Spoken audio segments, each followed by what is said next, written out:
gamers, welcome back to Miku's Crackhouse. This is episode 117. I'm your host, as always, Sam Kingma, and joining me is my best friend and co-host, Myles J. Myles, it looks like a bomb went off in my room back here, because I'm moving out next week.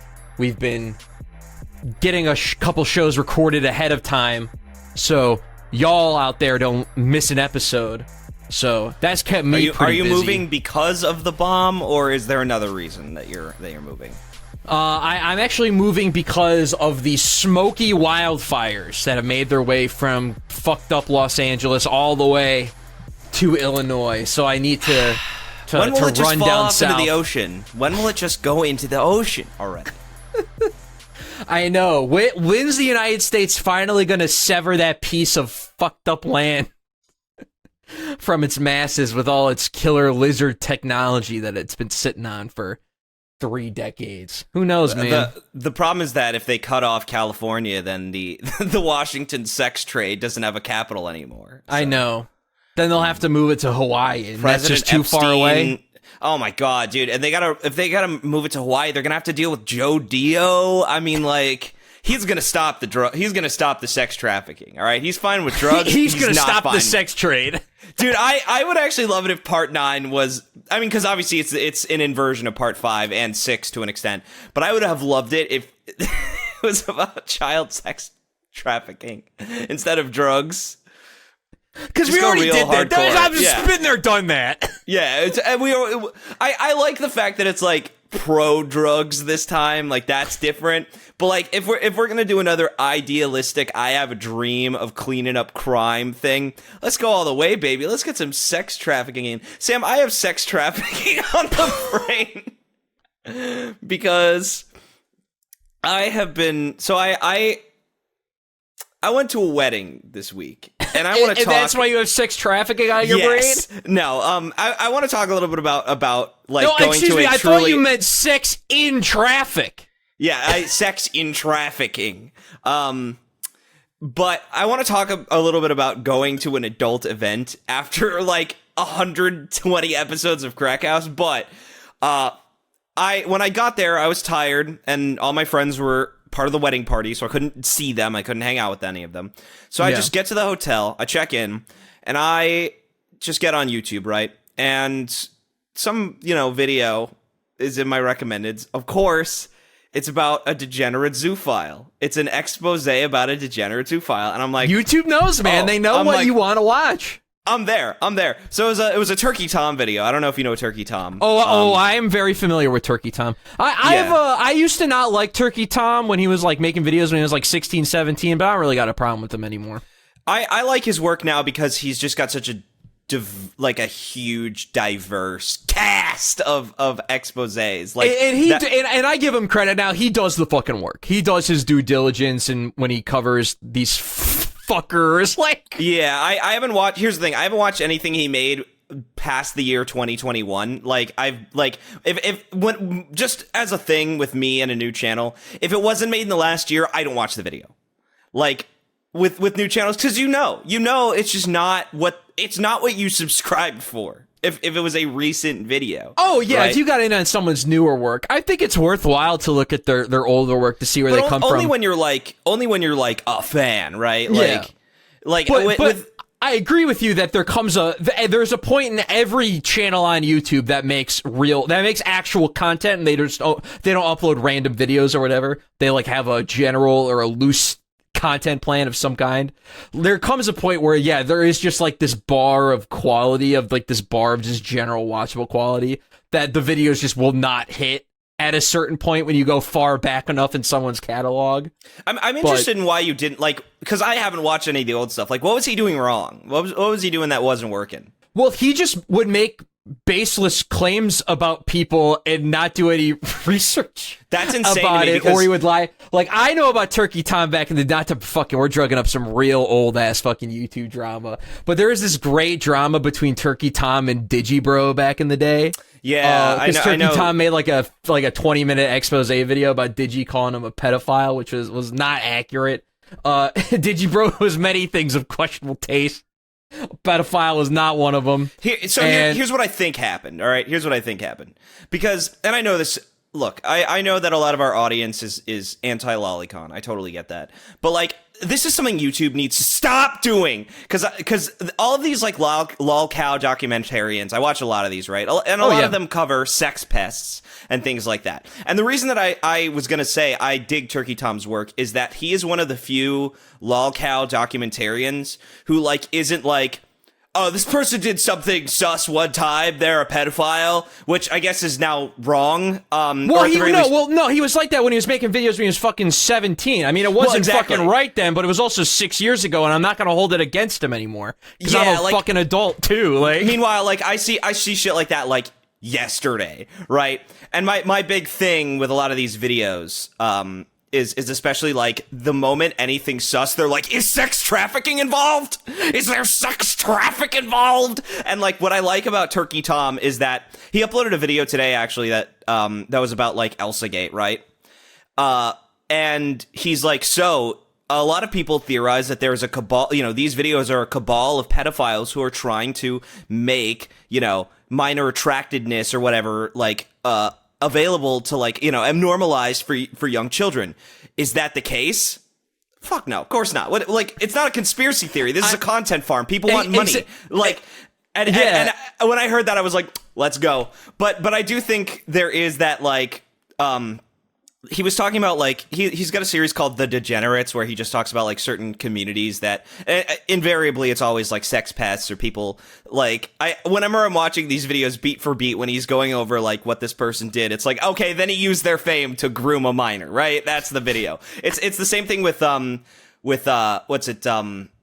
Defunct Land, where like, if something goes wrong, like, but then, oh, it's Michael Eisner's fault. Michael Eisner said, there we go, like, it's the same thing where, like, you could just, you know the story by heart because it's just, man, I love Defunct Land, though. Defunct Land's so good. Defunct Land's great. Yeah, no, like, and here's the thing. I don't have a problem with Defunct Land bringing up Michael Eisner constantly because that's his history. That's what happened. Like, it's not. That's just fact. He fucked it up, all right? Like, yeah, like, it's not like it's not a vendetta thing. It's not like I you know, me and my true crime, like, whenever people are like, I'll always see people talking about, like, an obvious fetish video or something like that. Like, someone who's, like, covered in mud, right, crying, like, you know, some weird video like that. That's obviously, like, you know, either a fetish video or, in one video, God bless them for actually doing the research. It was a video of some kind of, like, Indonesian, like, festival ritual where they, like, lay in mud for 24 hours or something like that.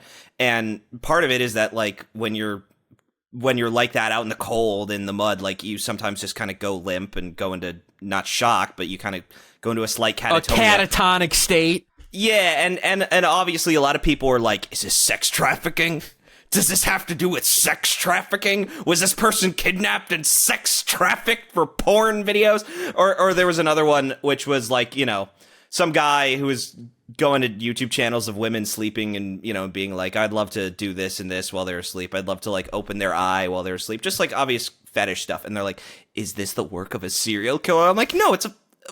Why is it always gotta be like this? It's because everyone thinks they're about to uncover the next Jared Fogle conspiracy. Yeah, like everyone thinks they're gonna be that guy, and they're not. Like, I also just noticed my microphone was going nuts. So I'm just gonna adjust the audio a little bit because when I was peaking, dude. I was peaking. I was Friday night peaking, dude.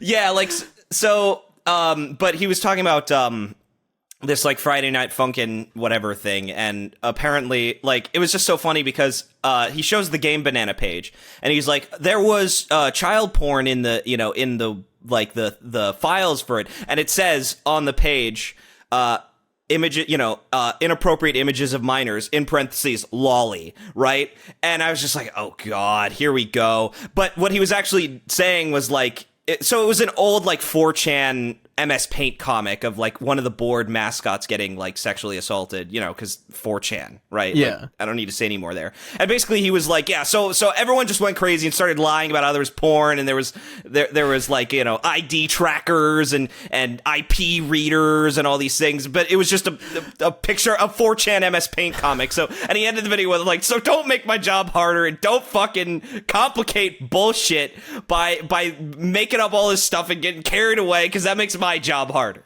Because I don't know what the truth is. I don't know what the truth is. And like, and that was just one of these. If you don't know what the truth is, maybe you should make a fucking YouTube video on it claiming that you do. Well, no, but that's the point. Like, he was saying, like, the harder you make it for me to do the research, just don't get carried away. Don't spread bullshit. No, I agree with you, because people definitely get way too carried away with shit online. Because I know this because I'm a big.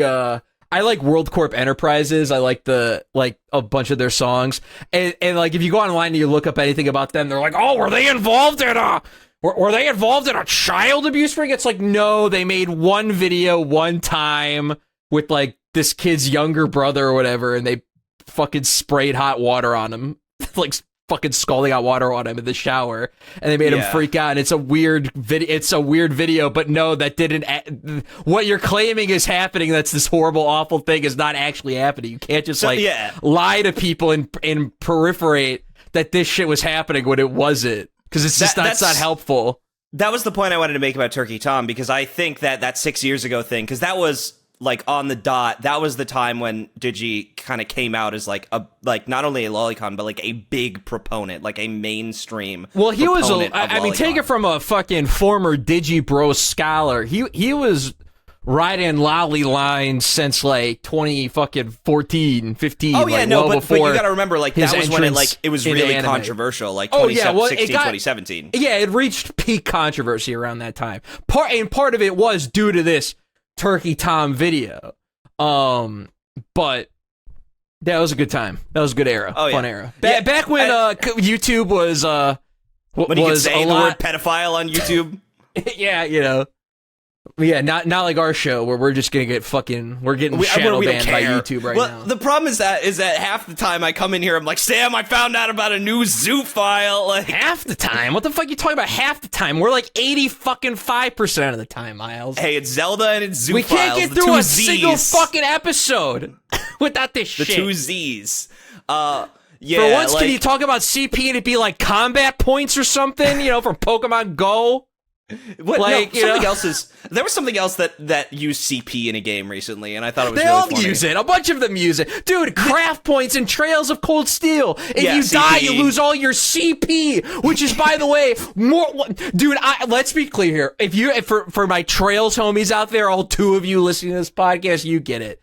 When you die in the Trails series, you don't die. You lose all your fucking craft points. That's what happens when you die. Because you can just revive. You can use a Phoenix Down equivalent.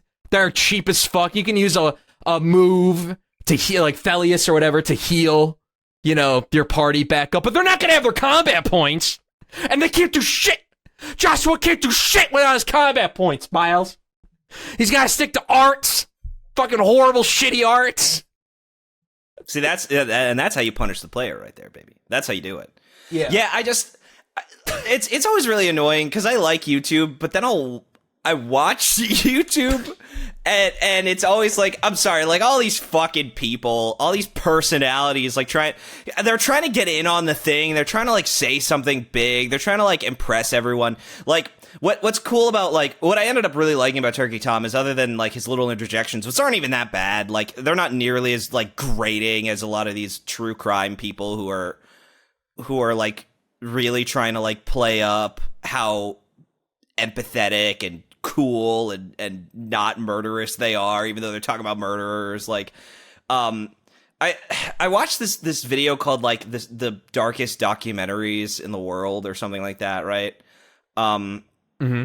And you know, it was recap time, like classic I don't want to watch the content recap time, right? Yeah. Which, by the way, I can I be honest with you, Myles? I'll defend this type of video.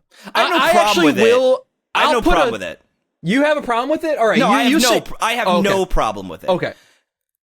I just noticed, like, whenever, like, I'll always see a video that, you know, like, any video that has an interesting title might just be recap time. Like, it's just something. It's something to be aware of. Well, is the video more than an hour long? Then it is definitely recap time. Yes. It is definitely recap time if it is over an hour, especially if it's about a series or something serialized. Something you have to prime people about. Yeah, because like what I like is when a YouTube video is able to emulate the experience of being there for the show and not just like a recap of like what happens. Yeah, like a great example of this that I like, videos that I love and I'm gonna rewatch before the new one eventually comes out, is the Billiam Lost retrospective, which is 2 of 3 parts done. Part 1 covers season 1 and part 2 covers seasons 2 and 3.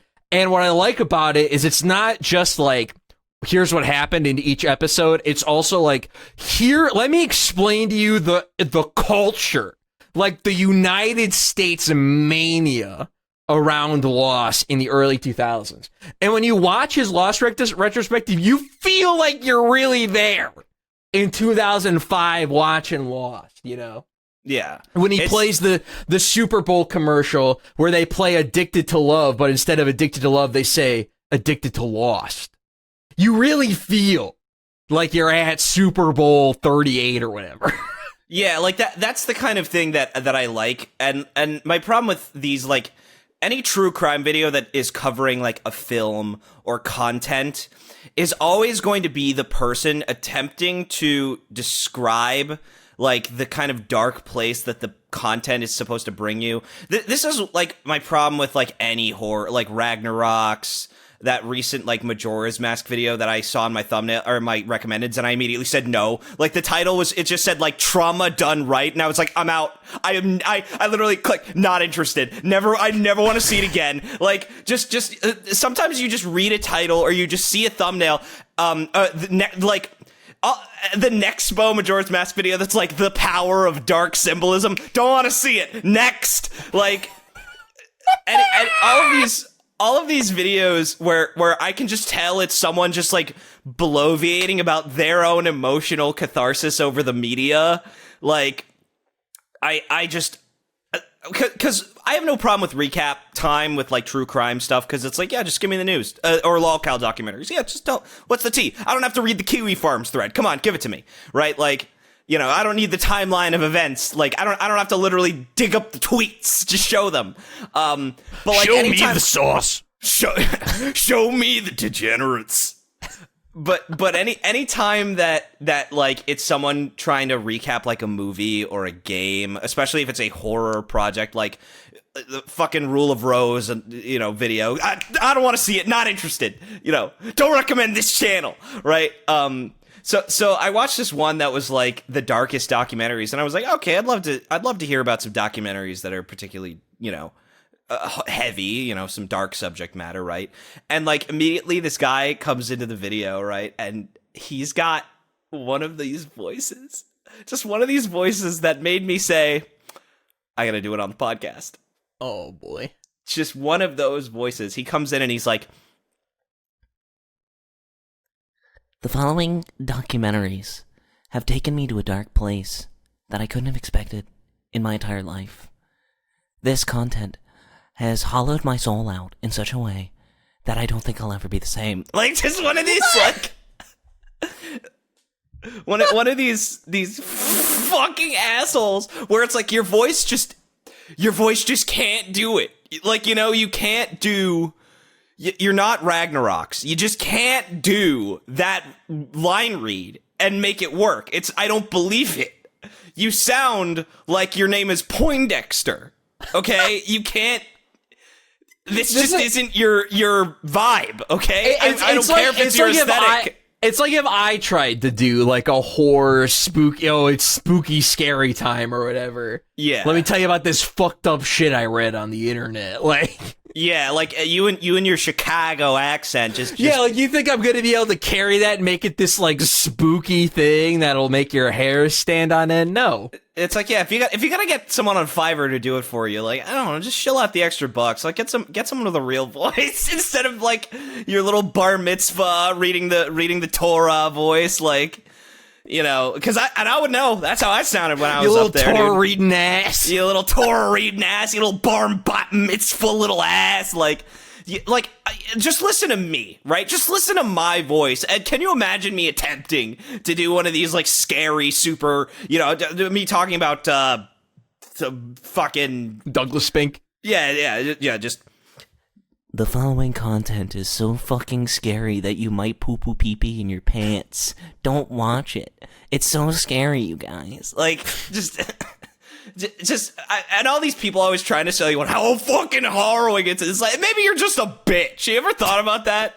Maybe you're just a pussy. And that's like what's really funny about it. So, like, these documentaries, to be fair, absolutely did sound pretty fucking scary. Like, their subject matter was very frank, very matter-of-fact, very dark, you know? Things like, okay, the life of being an embalmer in an impoverished country, right? Like, where it's your job to clean up the corpses of drug addicts. Like, that sounds pretty fucking scary. There's a documentary about, like, metalheads who do a bunch of drugs. That sounds pretty, hard to watch. Like, it all sounds really hard to watch. I'm pretty sure they have miserable lives.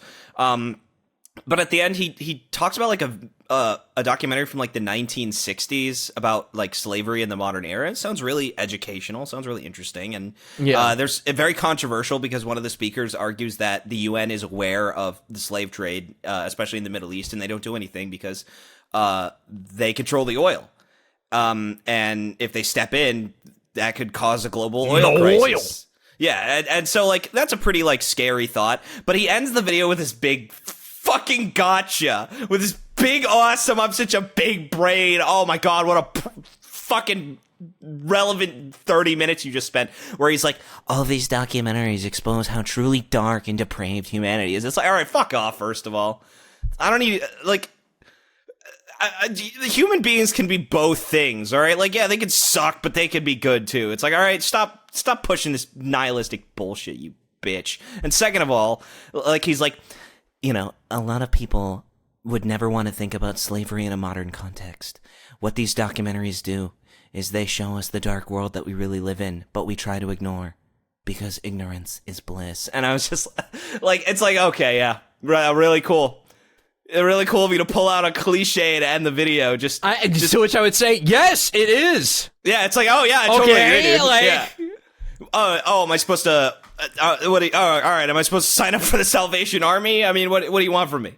Dude, speaking of fucking ignorance is bliss, by the way, my life has gotten so much simpler and so much less, like, not crazy, just not being on social media and just not oh my god, involving myself.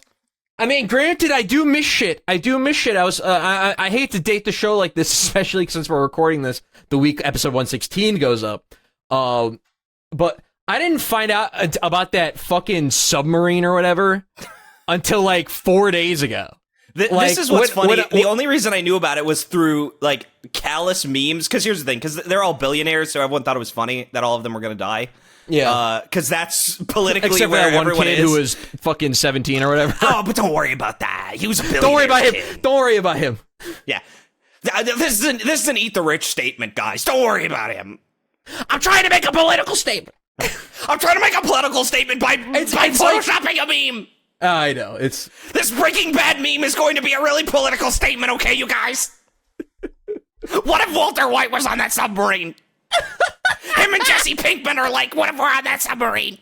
This is really political, I promise. It's like, man, I get it. I understand what it's like to make your dark jokes. Like, I don't care. Yeah, make your dark jokes. Oh my god, you remember when that Travis Scott thing happened? Where, oh my god, I was like, people got trampled. Yeah, when I was like, yeah, they went to sicko mode. Oh, they're going to Astro World. Yeah, I was being a fucking asshole. So make your fucking jokes. Make your fucking jokes about the submersible. I don't give a fuck. I'm just saying that I didn't know about this whole event. But I didn't know about. That's the difference between you and me, because when you're in a Discord server, people make the memes and they share the memes. Like, and this is how I find out about shit in the first place. What's so funny is I literally found out about it by picking my close buddy Billy up at the airport, and we're driving and we're stuck in bumper-to-bumper traffic. He goes, hey, did you hear about that submarine that went missing in the ocean? I go, no, I haven't. Which is funny because Billy is probably asking you, like, with the that's a classic, like, when someone asks, hey man, how are you? You don't really mean that. If they say, oh, I'm not doing too well, you leave the conversation. I know how this works. Like, he was probably saying, have you heard about it? And for you to be like, yeah, of course, man, it's fucked up. Like, I guarantee Billy did not expect you to hit him with no. Like, he thought that you were gonna be like, yeah, man, it's crazy shit, man. but no, you're You out of the think I'm loop. informed about some random submarine that's got 5 chuckle fucks on it? Like you think that's important information that needs to hit my sphere? It doesn't have like- anything to do with Japanese game development. No, all right, I didn't hear about it. That's the thing. I was thinking about this today about how because earlier today I was doing my laundry and I heard the buzzer go off and I'm like, oh, I got to go flip those over. And I'm like, hold on, let me run to the bathroom real quick. And constantly in the bathroom, I'm like, I need to be thinking about the laundry right now while I'm in this bathroom for 120 seconds or less. Because if I do not, if the thought of the laundry leaves my mind, I'm going to forget about it. I'm going to walk upstairs, forget about the laundry, and I'm going to have to do it again because it'll be all wrinkled because it's sat in the dryer for too long. And like, it's just because, and it's just like, I have this fucked up problem where like, if the knowledge isn't so crucial to my like day-to-day existence, it doesn't stick. Myles, I give you so much credit coming on this show, Crackhouse, and just being able to name shit. You know, we could talk about like whatever bullshit, like whatever game like of flavor of the week you're playing, and they're like, yeah, I went to the collapsed forest in Stranger Paris. I'm like, the fuck you know the name for? Don't you mean the Forest, fucking by the way. forest level? What? It's Referend Forest. Yeah, exactly. My point. Dude, exactly. I did get called out today by Julian because we were talking about Red Letter Media videos, just making jokes about best of the worst, and we were talking about these actors who like act with their eyebrows. So Monique Gabriel, who is in Deathstalker 2 and Silk 2 and Evil Tunes, and the actor who plays Ricky Cadwell from Silent Night, Deadly Night Part 2. And then he just says, don't forget about the guy with the perfectly coiffed hair, which is what they call him in the thing. And I go, oh yeah, that's McCord from Cybernator. And he actually just goes, all right, you actually have autism. Which is, yes, is true, but like, just the fact that it's like, I couldn't have pulled that out of my brain without some help. But once I'm there. It's like, how do you remember this? Like, how do you know? I don't How did the know. name stick in your head? Because here's what happens in my brain. I just see stuff and will visually categorize it. And then the name will be like the 4th or 5th thing. You know, like, I'll give an example. Like, One Piece has over like 1,000 named characters. You think I remember all those fuckers' names? God, no. But I'll just see the image of a character. I'll like kind of see what they're wearing, and I'll be like, okay, they're wearing white. Oh, okay, they're a Marine. Okay, I bet it's X or Y person or whatever. Like, I'll be able to get to the conclusion, but I just don't remember the fucking name. Like, So here's what's. I want to propose a little game. I have a list of topics, so but fuck it, I don't care. I want to propose a game. Sam, visualize in your head a JoJo character, and then describe them, and I will see if I can remember them by name. visualize a JoJo character? Okay. Yeah, and let's try and make it like one of the villains, right? Like, you know, one of the stand users of the week. Sounds good. Are you gonna even be able to look these up if you don't know their names? That's the thing. I was just gonna pull up a name and I was just gonna like read it off because I have like some general. I just want to make sure that I give accurate descriptions of the characters. Okay, I don't even believe I'm confident to be fair, of that. To be totally fair, yeah. If you have the name on screen, you can tell me if I'm right or wrong. Exactly. Let me pull up a list. That would have been really funny if you were just like, yeah, I mean, he looks like this, and I was like, oh, it's whatever, Sundowner. That's not a real JoJo character. Was I right? You were just like, hey, I don't know. I just described him. I just saw him in my head. I don't know.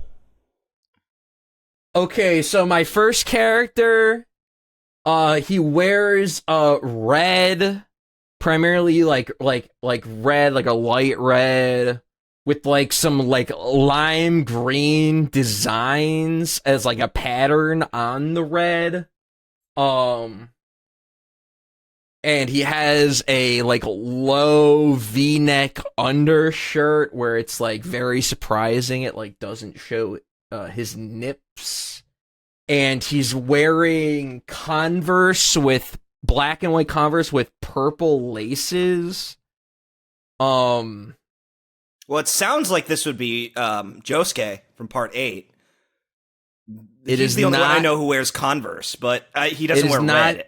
Josuke from Part 8. Yeah, he doesn't wear red. This character uses a physical weapon. He uses a physical weapon.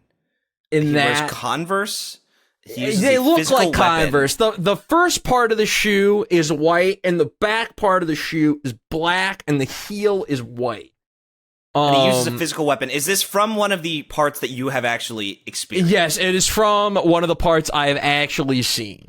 Okay, so I mean, Converse... not a manga-only character. Okay, yeah. So, I mean, if we're talking about Converse and a character who wears red and uses a physical weapon, and obviously if there's a stand user who uses a physical weapon, is that what you're talking about? Are you talking about Mista? Is that what you're fucking talking about? I'm not talking about Mista. He doesn't have a green highlight. He doesn't villain. Okay, you chose a villain. Yeah, he doesn't have a green highlight. I did choose a villain. This is tough. Okay. You're warm. Is he, okay, I mean, so it sounds like he's from Part 5. He's not Pesci. Pesci wears green, but I'm not Pesci because his shirt is down. Okay. He's not Malone. Malone wears purple. And he can't be. Are you talking about Chocolata? No, I am not talking about Chocolata. Okay, you're not talking about Chocolata. Oh, I'm assuming then. I mean, this character, by the way, also has like dark red hair, more of like a maroon crimson style. Oh my red god! Hair. It's not. Oh, are you talking about Cizio and Squalo, right? The two gay couple guys. The gay guys. No, I am not talking about the gay guys. However, one of those guys, I think the guy with the tongue stand. I think that's the guy with the red hair. His the red hair is similarly colored to this character. Well, it's not Mario Zucchiaro or Mario Zucchini, whatever his name is. He wears green as well. No, it is not. Not him. Not Mario. Wow, dude. Well, here's the problem: is that clearly I know like 17 fucking Part 5 villains, but whichever one you're talking about is one that I can't conjure into my mind. Are you talking about the user of Little Feet? No. I don't remember his name. The Little Feet guy's blonde. The Little Feet guy is blonde. Yeah, you remember that. Yeah. But, oh my god, I actually don't know who you could be talking about. All right. You want one more hint? Sure, I'll get another hint. Not a stand user. Oh, that's mean. That's mean. Damn, that's mean. Okay. So he's not a stand user. Not a stand user. Villain in Part 5. He's a villain in Part 5 who isn't a stand user. Jesus. I mean, you're probably not talking about Doppio. Doppio? No, I am not technically a stand user, yes. I am not thinking of Doppio. Wow, okay. And you're definitely not thinking of Carne, who uses Notorious Big. No, I'm definitely not thinking of him either. So you're talking about he would be a stand not user. A stand user in Part 5, but does it? Oh, are you talking about Leaky Eye Luca? Yes, I am. Oh my god, I completely forgot about Leaky Eye Luca. That makes sense. He uses a weapon. It's the shovel. Okay, yeah, that makes total sense. Also, so I'm on the I just noticed this. I'm on the Villains Wiki. Yes. Not the JoJo Wiki. I'm on the Villains Wiki. And there's a PNG of Leaky Eye Luca, and under him, under the banner, a red banner, it just says Evil Doer, which I find is very funny.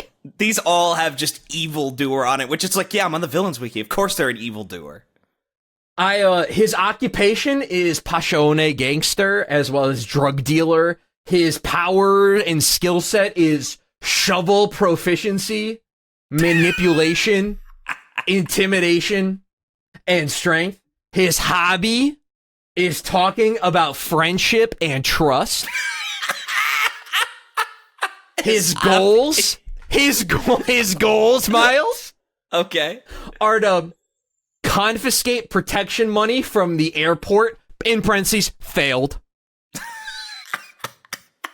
and to apprehend Giorno, which, by the way, is not parentheses failed for some reason. Yeah. Well, technically he does apprehend Giorno. It's just he doesn't keep him. His crimes are attempted animal cruelty, only attempted, though. Well, yeah, because he tries to kill the frog, right? Yeah. Yeah, and it deals a blow back to him. Drug dealing and assault. And the type of villain he is, wrathful gangster, which is awesome. Yeah. That's awesome. That's my... Dude, this is a great Tinder page. bio. This is a great page. Dude, villain for the headline? Megatron. Megatron is the main antagonist of the Beast Wars saga. I mean, I guess among why are you only others. Yeah. Well, why are you I only guess shouting out Beast Wars? It's specifically the version of Megatron from Beast Wars. You know which, what's by the funny, way, Sam? he's got like a Tyrannosaurus Rex as his like right arm. You know what's funny, Sam?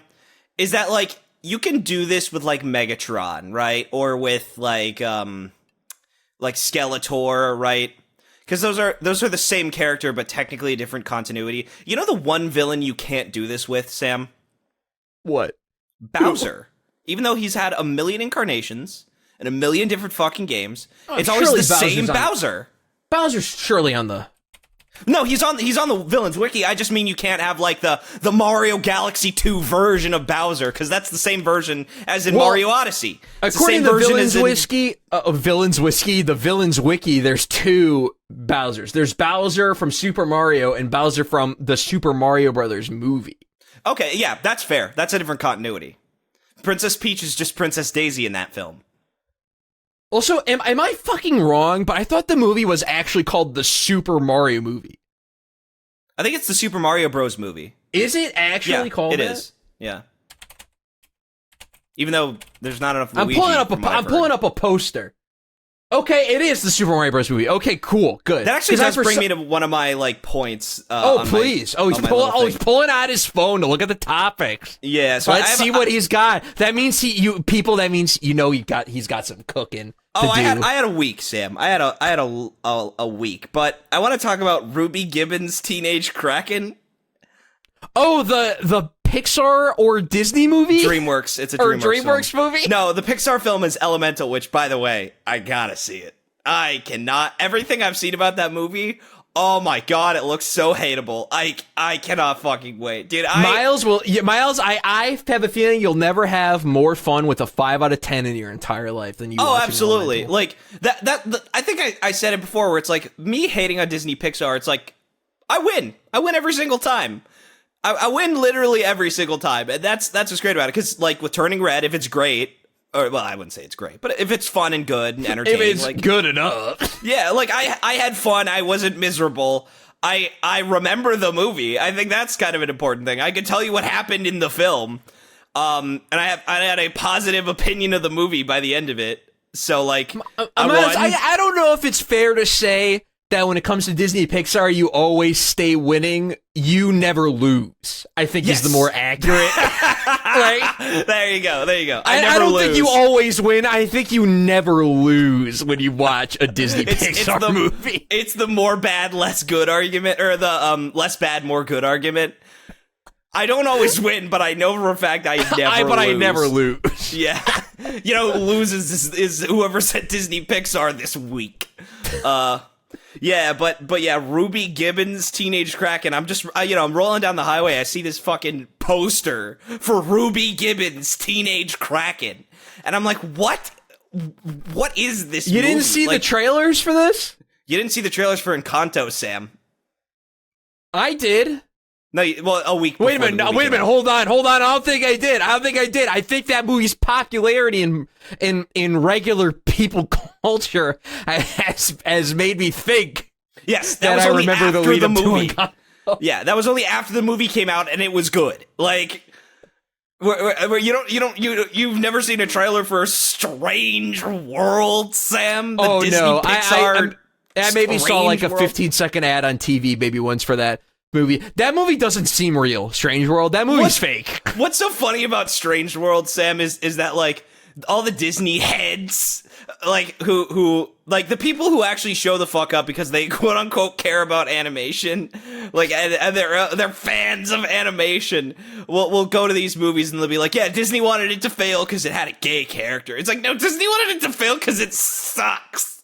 Because the movie didn't review well and no one liked it. Like Myles, can I ask you some? Because you've seen all these like modern Pixar movies, and this one's not modern. It's from probably almost a decade ago at this point. Are you talking about Have Brave? you seen The Good Dinosaur? I think I've talked about The Good Dinosaur on this podcast. Even yes, I have. I feel like The Good Dinosaur, and I haven't seen it, and I know it's one to consider one of the worst Pixar movies, and I'm not even denying it that, but a part of me wonders.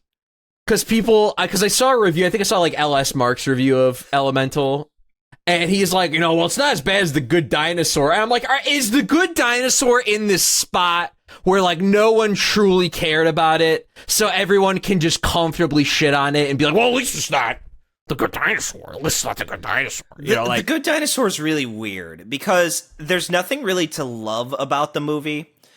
So the problem with The Good Dinosaur is that it should be the simplest movie ever.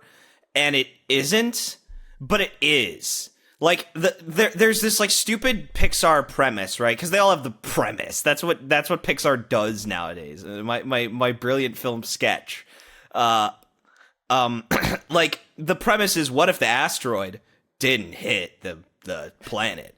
And it's like, all right, well, it turns out that for some reason, and by some reason I mean no reason. It's not like they developed. It's not like Zootopia where it's like, oh, fun Dino City, right? It's not Dinosity, where like that took you a second, didn't it? I always prefer Dino City personally. Well, but no, that's what John Tron called Dino City. Yeah, Dinosity. Dinosity. You've reached Dinosity Zone Act 1. Dinosity Zone Act 1. Are you team Miles Sonic 3, team Hydro City or Hydrocity? Because I'm Hydrocity. If it was Hydro City, they would have fucking put a space there, but it's Hydrocity. And it's a pun, too. Hydrocity, velocity. Yeah. It's a pun. I'm a genius. You fucker! I'm the only one who recognizes the pun. That reminds me, by the way, I hate to fucking totally derail us, but there's another one. Go for it. I saw because I'm a fucking One Piece fan now. One of the big things of being a One Piece fan who didn't engage in the online media sphere at all during his time reading it, and who read the official English version, is that you go online and a bunch of people are calling things different things. Yeah, because you brought up like the Summit War and the Paramount War. Yeah, Summit War, Paramount War, Mary Joa versus Mary Joa as like two separate words. Yeah. Or Mary Jose or Mary Gios or some bullshit like that. And the character Brooke, who's the musician of the Straw Hats, has this. You're not going to bring up the fact that he's a skeleton. The musician, he's a fucking walking skeleton. It's relevant to what I was about to say, Myles. Is that he's a musician, and one of the songs that's his song is a song called Brink's Brew in the English version. But I saw on a fucking t-shirt that Instagram was trying to sell me was a picture of Brooke holding like a coffee cup or whatever, and it's like a Spotify image, just one of those t-shirts where it's like a Spotify song that's got the play button and the fast forward and the rewind, and it says above the photo "Brink Sake," and that was a Yoru level offense, Myles. That was a Yoru Folger level offense. It's not fucking Brink Sake, okay? It's not Brink Sake. That doesn't fucking rhyme. That has no alliteration. It's a song about the fucking morning, Myles. It's a brew. It's a Bink's Brew. It's not Bink Sake. Who the fuck do you think you are? Who the fuck do you think you are? This is Bink Sake? Are you fucking This is serious? my problem with, like, whenever, like, this is how you know that it's, like, fan translated or fan subbed, where, like, they're like, nah, it's gotta be Japanese. It's like, have you looked at Japan recently? They're way more interested in us. Like, Japan is so interested in anything that's not like natively Japanese. I mean, obviously there's exceptions. Like there's a ton of great like, you know, like pre World War II media, especially like Shogunate era. I started Sekiro, for example, and that takes place in the Sengoku period. Yeah, something like that. How far are you in that, by the way? I played 40 minutes of it. Like, I can't. I'm not talking. He's not going about, back, ladies and gentlemen. He ain't going back. He ain't going back. Like I'm not. I wasn't too crazy about. I think with combat, I'm like a lot more interested in like really striking out and kind of like expressing myself. But where that is a very like mechanically rigid game, and I think I would dig it in the same way that I dig RE4 once I like know the rhythm, where I'm like, all right, we're doing this again, but 10 times faster. Myles, next time we get together in person, whenever that is, maybe we'll sit down and I'll just play through all of Sekiro, and then you can just take it in. No, because I'd like to play it myself. That's the thing. Like, I'm not like, man, this game fucking sucks. I just think right now it's not the kind of game I want to play right now, especially with like how like Tears of the Kingdom pilled I am. I'm like, man, I really want to come up with my own way to play. Like, you know, like Sekiro Come is on, not play Kenshi time. game. If you want to come up with your own way to play, the time is now, dude, Myles. That was the other thing is I'm like, hey, Kenshi's a samurai game. Kenshi's a samurai game. It can be a samurai game. It can be whatever the fuck you want. Well, it takes place in a samurai-inspired, Ronin-inspired world, so, you know. Does it? Yeah, that's what I've for read. 130 hours. It was inspired by samurai. Yeah, it was inspired by like Ronin media, like the idea of the lone wandering warrior. Like that was the inspiration, the onus for the idea. I can definitely see that in play. I guess the aesthetic and it's vibe, not aesthetically themed after Ronin. Yeah, stuff, it's not really. Like. Yeah, it's not an aesthetic samurai game like Sekiro or Ghost of Tsushima or Rise of the Ronin or Neo is. Because Kenshi takes place in a fucking desert. Yeah, the post-apocalyptic world. Oh yeah, or mostly a desert, I should say. Because there's some biomes. You want biomes in your fucking game? Give me the biomes. Biomes. Yeah, like I was joking that I would go on what I call the squash the beef tour, where I replay any game that might get brought up that I don't want to have like a glowing conversation Myles, about. So, this like Mario is a great Odyssey, idea. Elden Ring, yeah, dude, like, I'm so pro Squash the Beef Tour. I'm so pro this. Like that's a great idea. Any game that you want to like, where you're like, I don't like the fact that if I bring up this opinion, like it just everyone's night is ruined. You know what I mean? Like. Like that's the reason for the Squash the Beef tour is to like not have this like visceral animosity towards it. Like Twilight Princess is probably going to be another one on the Squash the Beef tour, and the point is not to like. What's the set list for the Squash the Beef tour? So the thing is, I haven't figured it out. It's funny because half of them are 3D Zelda games, but like, but like I haven't figured out the total list of the Squash the Beef tour. I think Silent Hill 3 is going to be on the rotation because I'm not a Silent Hill 3 guy personally. But that game is also, no one brings it up enough that, like, I have a problem. Like, my way of bringing it up is, like, all right, Resident Evil 2 made the cut. Not the original, but the remake. Remake is in the Squash the Beef tour. Now, I don't dislike Resident Evil Remake. I don't really have a very, like, kind opinion of it, where I'm like, it's just worse. It's just worse than the original. Like, and that has been a long night for a lot of people debating me on that, right? So like that made it. Whereas like Silent Hill 3, I'm probably less charitable to Silent Hill 3, especially some of the fucking puzzles in that game are criminal. But like no one cares. No one talks about Silent Hill 3. Whereas like Resident Evil 2 is still like considered like a high watermark for a Capcom. Yeah, in general. hold on. A slight pause before we go back to the set list because I really got to hear the rest of these games. Did you not play Resident Evil 2 like 4 or 5 times through when it came out? Like rolled credits like numerous times? Like more than twice? No, I only played the main campaigns. I set out to get the platinum because I was still in that era of my life at the time. Okay. And I played a bit of hardcore mode, and hardcore mode has the same problem that Resident Evil 4's hardcore mode has, where it's just staggers inconsistent and everything's inconsistent. And I was like, I'm not playing this. Fuck this. Like, and I stopped, and I don't think it's a bad game, but like if you asked me to like rate it, I'd be like, yeah, 3 out of 5. Like, yeah, if we're talking stars, 3 out of 5, 6 out of 10. No, Like, it's definitely not. It's not like it's not a 6. I understand. No, I understand what you're saying. It's not like that's what the Squash the Beef tour is about. It's about just like playing the game and coming to terms with what everyone else likes about it. And also kind of being able to properly articulate. It's not having a week of release Elden Ring moment ever again, where like my opinion is just so like my opinion of like, yeah, I'm not crazy about Elden Ring. There's nothing wrong with that. Like, but the problems that I had with Elden Ring were so like off the mark about what that game was supposed to be that it was just unfair. It just wasn't cool. Like, I learned my lesson from you. When I turned away from Tears of the Kingdom, I shut the fuck up and didn't say anything about it. Yeah, it's like, yeah, there you go. You didn't come on the podcast and say I played 35 hours. So here's all my myriad of fucking problems that are not well thought out. It sounds like the reason that you fell off was just that you just weren't like, I'm not as invested in exploring this world again. Like, I just didn't. I personally feel like, with some reflection on my experience with it, I feel like I played it like Breath of the Wild, and Tears of the Kingdom is a different playing game. Like, as far as like it like Tears of the Kingdom is like, no, dude, you gotta do what we tell you to do this time around, man. Like you gotta follow the quest objectives. I think the game, gotta play the game.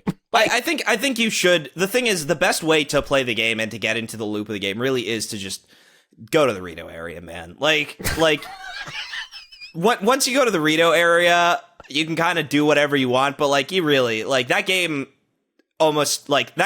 Is almost like properly. I feel the same way with like, you got to go to the Zora area first. You don't have to, but you're gonna have a much worse time if you don't. Like, yeah, it's very like it's just funny because it was mostly just like I feel like I was not meeting Tears of the Kingdom on its terms. I was meeting it on Breath of the Wild's terms, which is a fucking different contract. Yeah, it's like, which is such a weird thing to say because it's the same world map, but like, it's again, it's so different. Yeah, like with Elden Ring though, where it's like, my problem with it was like, I think I just don't care for open world RPGs, and like when I play an open world game, I'm more interested in like really interacting with the physical world or like the systems of it per se. But like if I try and play Elden Ring as like, all right, make my build and finish the game, like that might be more interesting than like me doing the content checklist of like, I gotta go into this catacomb, even though there's nothing for my build in this catacomb, right? Like that's kind of the vibe, and especially just the fact that it's like, if you're dying constantly, like to do a catacomb that you don't need to do to fight a boss that's just a health barred version of an existing enemy, just so that you can get a thing that is not particularly helpful for my build.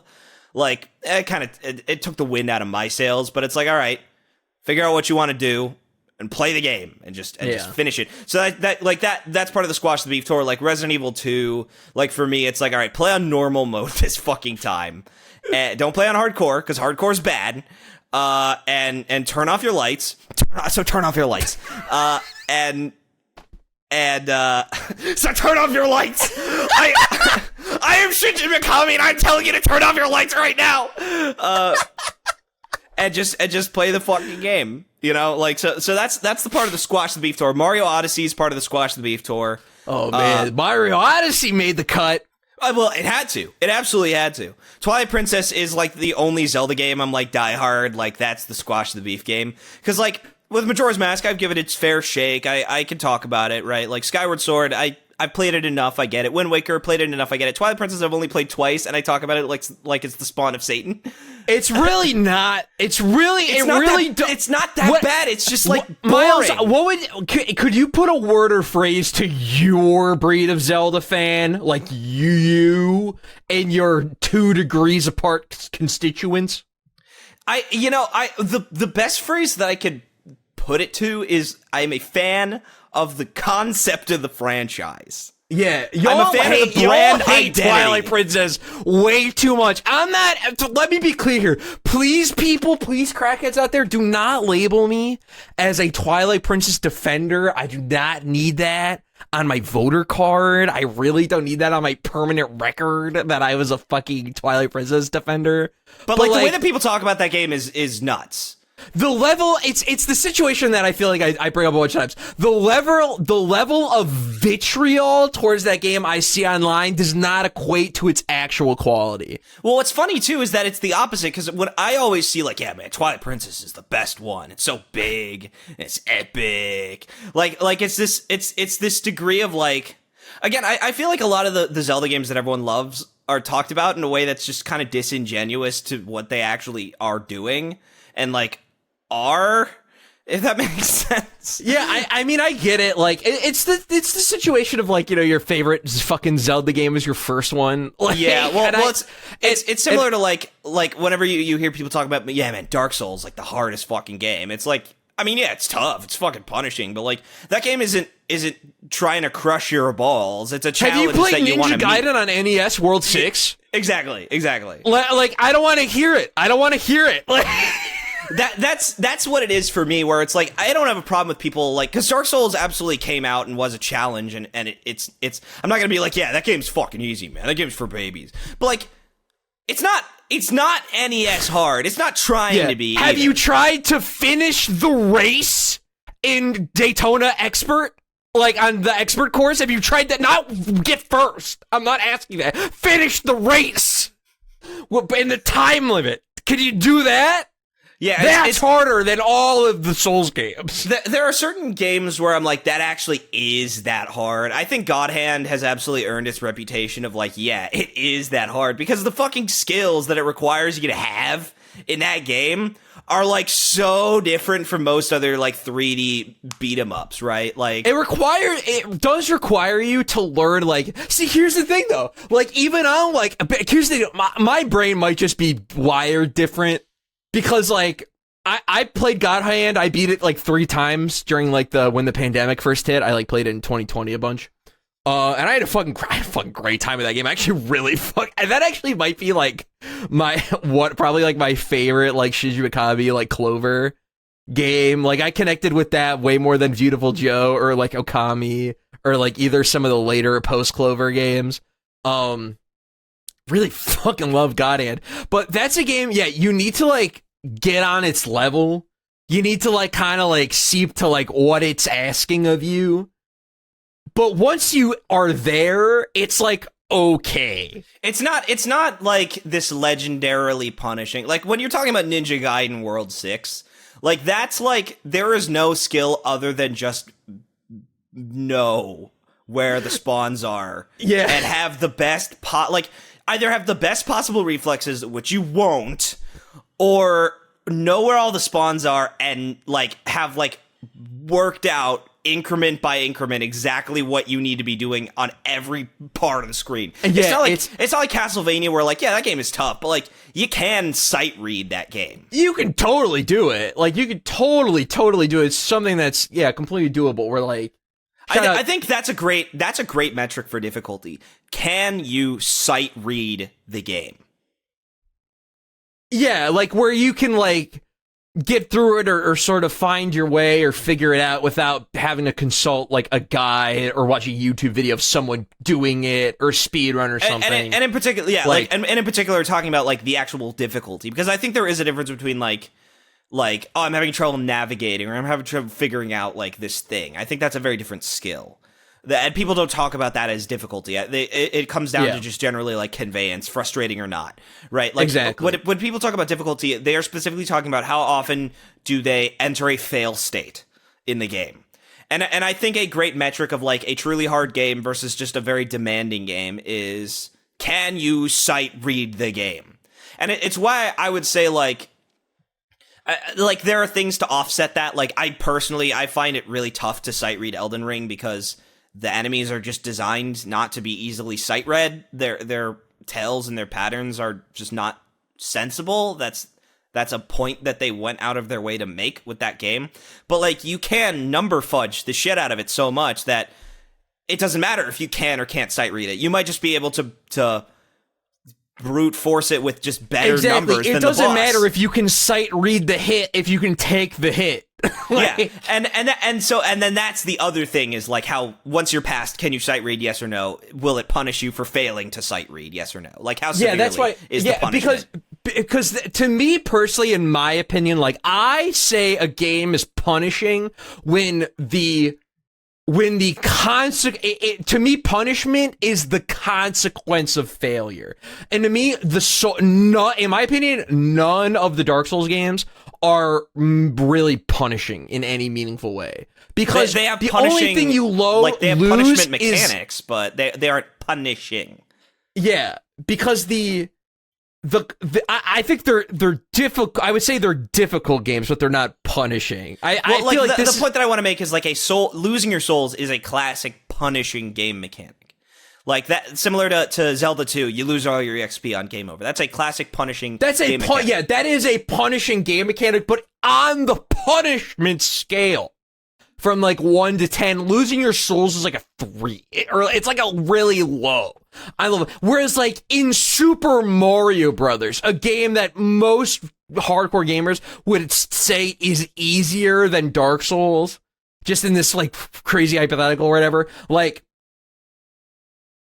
Super Mario Bros. 1 is a leagues more punishing game than Dark Souls, because losing a life in Mario is, you can't just get that back. Yeah, there's only so many lives in the game. And not just that, but like so many lives, so many coins, the stakes of losing that life are not just like, oh shit, I have to restart the level. It's like you lose 3 of those, you're rolling it back, buddy. You're rolling the whole thing back. You gotta do it again. And like people could say, oh well, warp pipes or the 1-up trick. It's like, yeah, sure, but those are emergent elements of the difficulty. Like, yeah, not really fair to factor into the moment-to-moment gameplay, like core difficulty of it. And same thing with like in Mega Man 2, if you like game over, you lose all your E-tanks. Like that's punishing. That's a real L. Like that you gotta hold. It's another good I would say that there's something fun and punishing about Mega Man, where it's like when you lose to a fortress boss, for example. You don't roll the fortress boss back. You roll the fortress boss back. You don't get your fucking items back, though. Oh, you spent an entire bar on the weakness and then died at the last second. Guess what? You're fighting that boss without the weakness. Yeah, that's fucking, that's punishing. That's and it's why, funny because that's like the stages are less punishing than that for that reason.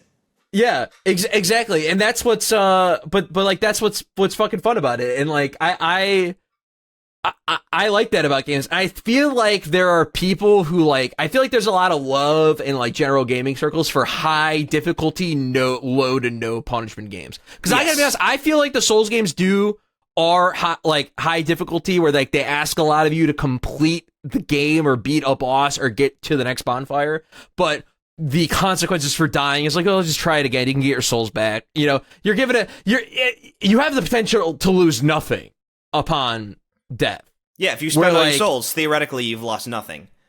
Exactly. If you've used items, theoretically you've lost nothing. Yeah. If you don't use items, yeah. Yeah, I like that. I think that's good. I think games that are like, for example, Returnal is an example of a game that I think is pretty high in difficulty and also pretty high in punishment, because when you die in Returnal, you reset your whole run. You're back to the fucking start of the game, no matter what fucking happens, unless you bought a reconstructor or had an astronaut handy. That's another game you should play, by the way. Oh no, I know. I actually think I would like that game a lot. But I'd actually, Myles, you think I'd love it? I'd get on the guillotine to say that, like, I'd put my head on the line to think that you'd like Returnal. If you walk away from playing Returnal, you're like, Sam, this game's not that good. I'll accept my guillotine. You'll cut off your own head. I'll rip off my head with a chainsaw, like Shinji Mikami said he would do when the game. I personally can't see that happening. Here's the thing. I think in the first hour and a half of gameplay, I will have a lot of scrub talk, because you want to know how bad my scrub talk is in the first hour of a game? How bad? Is it bad? When I started Tears of the Kingdom in the first hour, I was like, yeah, I don't think this is as good as Breath of the Wild. I played an hour of the game, Sam. And I didn't even get Fuse. I didn't even get Ultra Hand. I was just like, I was exploring, the Great Skyline, and I was like, man, they really didn't do anything different from Breath of the Wild. It's like, that's how bad the scrub talk is. Like, I have a scrub talk problem. where it is not, it doesn't stick with me to the end of the game. If I finish the game, I don't have a scrub talk problem anymore. But the first hour of a game, I have a scrub talk problem. And ironically enough, in cases where I think the first hour of the game is fucking great, those are the games that end up sucking the hardest at the end.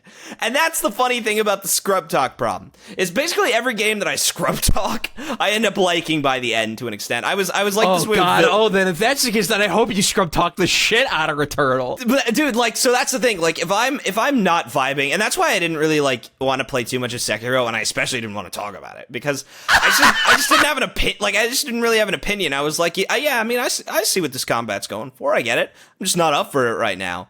But like if I came on here and I like had a scrub talk problem with Sekiro where I was like I was saying with the 2 meters, like I had a problem with the 2 meters. That shit still gets me. Dude, that shit gets me triggered still. Well, it's so funny because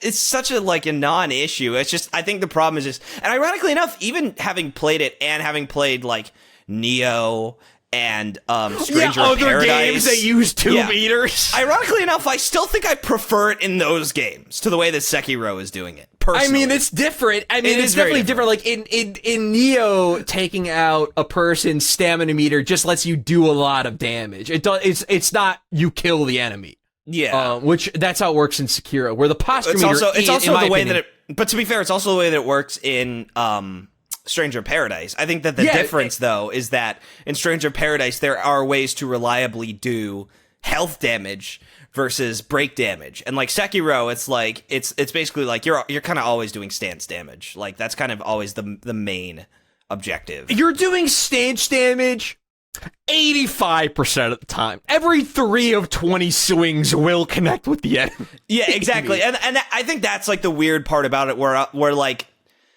there's technically no. I can't imagine a version of this game where, like, if you wanted to do, like, a bleed playthrough of Elden Ring, or a frostbite playthrough, or just a raw damage playthrough, you can totally do that, right? Like, you know. Oh, yeah. Oh, totally, yeah. One thing I will say about Sekiro, Sam, while I was playing it for the first hour, I felt so fucking good listening to the voice acting. Because it wasn't nasally British fucking cunts reading their fucking lines as slowly as possible. It's like they're on a sex line. Are you playing the English version of it? No, I'm playing in Japanese. Okay, I was gonna be like, yeah, you have to physically change it to English in Sekiro. Well, no, but like that's the Souls, like, because all the Souls games are in English because they're English inspired worlds. They don't want Japanese. Yeah, they're like voices. fantasy inspired worlds. Yeah, the English makes sense. In the same way that like in Sekiro, like you boot up the game and they're like, by the way, they're like, by the way, this is in Japanese. Which is funny because they're still an English dub because we suck that hard. Like, that we're like, yeah, what if people want an English dub? Yeah, what if? Fuck those guys. Right? Like, I mean, to be fair, the English cast sounded very good. I think I don't have a problem with any of the English cast in Sekiro at all. I think my issue is that there's an English cast for Sekiro, a game that's Japanese. There's not a Japanese dub for Elden Ring, a game where I would literally pray and get on my knees. I mean, I get that. I think that's weird. I think that's a little strange that Elden Ring didn't get alternate dubs, but Sekiro did. It's going back to my point about like Brooks or Blight's Brew versus Brinks Sake. Yeah, Brinks like Brew versus Brinks Brew. Sake. We're like they're so fascinated with English. We're like, to them, like, yeah, why would we want a Japanese dub? This is the same thing that happened with Resident Evil, where they weren't impressed with the English or the Japanese voice acting in the original Resident Evil, even though the English version was terrible. But they couldn't tell, so they were like, yeah, it's just better because it's in English, right? Obviously, yeah. God, that's so funny because we do the same shit over here. We do the same shit over here. Yeah, Shinji Mikami famously said that the Japanese dub was lame, and that's why they didn't do it. Whereas it's like, it's funny because that's one of the most, like, how bad would it have to have been? And the truth is, it probably was what the English dub of Resident Evil is to us, like to the for the Japanese side of things. And that's just really funny to think about. It's the famous 4chan South Park image. Or 8chan, sorry, the 8chan South Park image, where it's like, you watch South Park? Yes, dubbed or subbed. Subbed. See, you're a poser. That's a poser show. Like, these Japanese people calling each other posers for watching the subbed version of South Park. Which is it's just an amazing thought. It's a great to thought. have. Yeah. yeah, you get it? Yeah. So anyways, back to whatever bullshit I was talking about. Yeah, I guess Ruby Gibbons and all that. I didn't have anything interesting to say about it. Ruby Gibbons on Kraken Street or whatever the fuck it's called. Ruby Gibbons' life on teenage Kraken Street. Yeah. So I want to talk a little bit about Veronica Mars some more, I guess. Oh fuck yeah! I mean, I've only watched. You had an episode that you wanted to discuss, actually. You want to get into that? Well, yeah. Let's talk about it. What episode? What was the episode I wanted to talk about? The Pirates Point episode with the election. Oh my god. Yeah. So like, there's this episode of Veronica Mars. This episode 6. It basically, it's about it involves a school election. And I believe you might have mentioned this episode in passing a couple weeks ago, Myles, when we initially talked about VM, where like you mentioned the election, like an election episode, or there was an episode about an election or whatever. And this is that.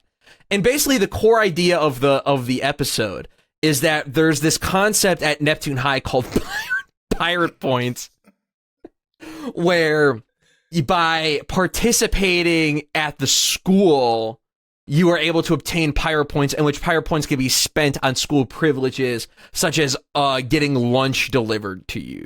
But specifically, only sports and student council can earn pirate points. Yeah. So it's seen as like this elitist thing at the school. The haves versus the have-nots. The pirate point enjoyers versus the pirate point desirers.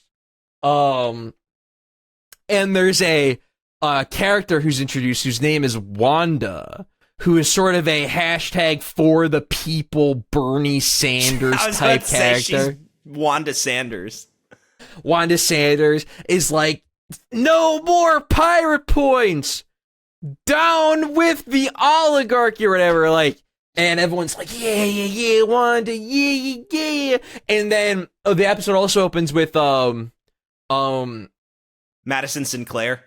I don't know who the fuck that is. The blonde girl, Madison Sinclair. Yeah, she's there. Who I called Missy Meanie from Ned's Declassified School Survival Guide.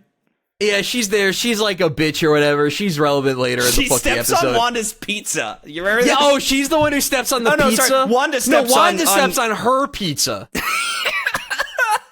because Missy Meanie or whatever the fuck you called her. Madison Sinclair or whatever, Madison Square Garden, tattled on the authorities. In a grossly obvious, egregious way that I was like watching. I'm like, this would never happen like this. Like, no goody two shoes worth their salt would tattle like this. Like, they would tattle, just not this openly and blatantly. Well, they actually call over the principal, or sorry, vice principal. Yeah, it's pretty great or whatever. And we also see earlier in the episode, we see Logan and his dad, Aaron Eccles, who's like an actor character, or is like an actor in the world. And then he's got a lot of money. And then we also see Duncan Kane's dad, Jake Kane, can be like, oh yeah, son, you should join student council, man. You should be the president. It'll make a good look good on a college application. And Duncan's like, I don't want to do it, Dad. All they do is complain about themes for the prom and what candy we're gonna sell. And the dad's like, oh, whatever. I just want to see you excited about something, even though Duncan's the most unimpassioned little fucker when it comes to student council. Well, so to be fair, his sister died. Yeah, rightfully so. He's fucking depressed as shit. His fucking sister died. He's not over everyone in the show, well, all the main characters are depressed about Lily Kane's death, which is why season 1 is the best season. All the kids are fucking depressed about Lily Kane. All the adults don't give a shit. and Well, what ends up happening is they end up in Veronica's newsroom, in her like journalism room, and they all look at the TV where they're playing ads for the presidential election at the school at Neptune High. And Duncan Kane gets an ad that plays on the TV, and Duncan looks visibly confused in the scene at this whole thing, because the commercial for him at the school is narrated by Logan Echol's dad, actor Aaron Eccles, who of course would be very familiar and famous to all the people at the school. Because he gives an endorsement. He gives an endorsement of Duncan Kane, and Duncan looks clearly confused, and I'm like, oh, and this is when I stopped the episode to like take care of some stuff and go, and then I ended up going to bed, and I returned to it like a day later. I'm like, oh, the mystery of the episode is about who signed Duncan Kane up to be class president. And then that's not the case, though. That's not what the episode's about. This episode is weird because it has no mystery. Because I get back to the episode like a day or two later, and I'm playing it again. The election happens, and Duncan is announced the winner, even though the school, to like a lot of people at the school's vocal surprise when the announcement happened, which, by the way, bullshit. I call fucking Hollywood bullshit. No high schoolers give a shit about their class president. This is some anime pirate shit. Point system. Because that's Wanda's entire platform was get rid of pirate points. So they might care about that. They might give a shit about that. Yeah, they care about the pirate points or whatever, but like Duncan didn't even want to fucking run. It seemed like he didn't even look like he put his name in the Goblet of Fire. So I thought that was what the fucking is Dumbledore coming in. Duncan, did you put your name in the Goblet of Pirates? Like he said calmly. Yeah, he said calmly. Silence! Fucking love those movies, man. They're fucking awesome. Dude, the first three movies are so like when they're still shot on like film and like the sets are like clearly all practical and they don't look weird and CG'd and shit. Those movies are so nice. I adore the Christopher Columbus ones, 1 and 2. Yeah, I love those movies. I like 3 a lot as well. I think 3 still has. 3 still has the 3's great too. I don't like the look of 3. It's a little too like digital video-y for me, and like definitely a little desaturated. But it's super desaturated. The story's great, and the direction's great. I feel like the Prisoner of Azkaban movie fits the tone of the story they're doing in the movie. Because I gotta be honest, in my personal opinion, I have not read all the Harry Potter books, so and I will get back to Pirate Points, I swear. Don't worry, guys. Don't worry. I didn't forget about the Pirate Points. I'll shut up so that we don't get on a tangent. I did want to say that when I read Harry Potter and the Prisoner of Azkaban, the book in junior high, I'm pretty sure, I was stunned at how different the book and the movie are. Not in that events in the book play out differently than they do in the movie necessarily, but that Prisoner of Azkaban, the book, is the slice of life Harry Potter book. Like, it's literally 300 chapters about Hogwarts school life for Harry and his friends, and the last 80 pages are the Sirius Black storyline. Like, it's actually crazy how like so much school stuff happens in book 3, and this also is the case in book 1. Like, it's kind of seen at the end of the movie where like where Gryffindor sort of kind of like bullshit wins the House Cup in the movie, where like the House Cup in the Philosopher's Stone / Sacred Stone, Sorcerer's Stone book is like way more prevalent throughout the entire run of the novel, to the point where when Harry loses Gryffindor like 50 points, and when he gets sent to the Forbidden Forest with like Malfoy and Ron and Hermione or whatever, like he's ostracized from the rest of Gryffindor for losing them a fuck ton of points. Like that's the level of that is in this story. So yeah, don't pirate points. They got shit on them fucking Hogwarts house points. But anyway. They don't let you order a pizza at Hogwarts. No, they do not. Your owl cannot bring you a pizza. No, your Hogwarts points won't get you a pizza. You gotta eat the fucking slop that they serve for the Halloween dance. So basically, Duncan is announced the winner. Veronica is like, that's bullshit. Goes to the office to be like, I'd like to recount the votes. And they're like, no, Veronica, this was already done. We're not going to let you do this. Jane and they're Lynch like, but the rules say I do. And she gives them the handbook. And they're like, only with teacher approval. And she's like, I bet. So she gets the one teacher in the school that fucks with her. Sydney Poitier's daughter is that teacher. Yeah, that woman. Who's like the cool young new teacher, so she has no ill will towards the Mars spoil household. Something that isn't related to any of the mysteries in the show. It is purely related to Hollywood like TV crap. Yeah. Okay. At some point in the show, that teacher leaves and never returns. Dude, she's in the opening credits. Exactly. And that's what's so, like, that is, like, the most television Hollywood thing about, like, that first season. Is just, like, they have this, like, major debt. She's Sydney fucking Poitier's daughter. And she just leaves the show at some point. It's fucking awesome. And they have to just get rid of her title card. And I think they replace it with Mac's title card. I'm not sure.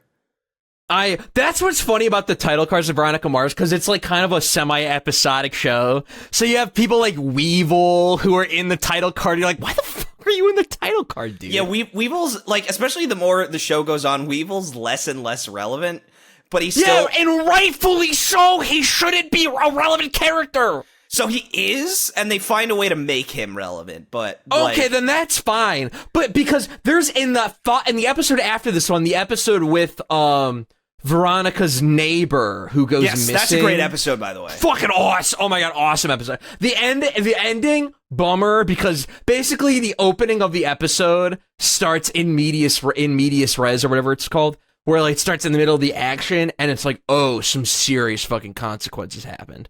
I cannot wait to see how we get here.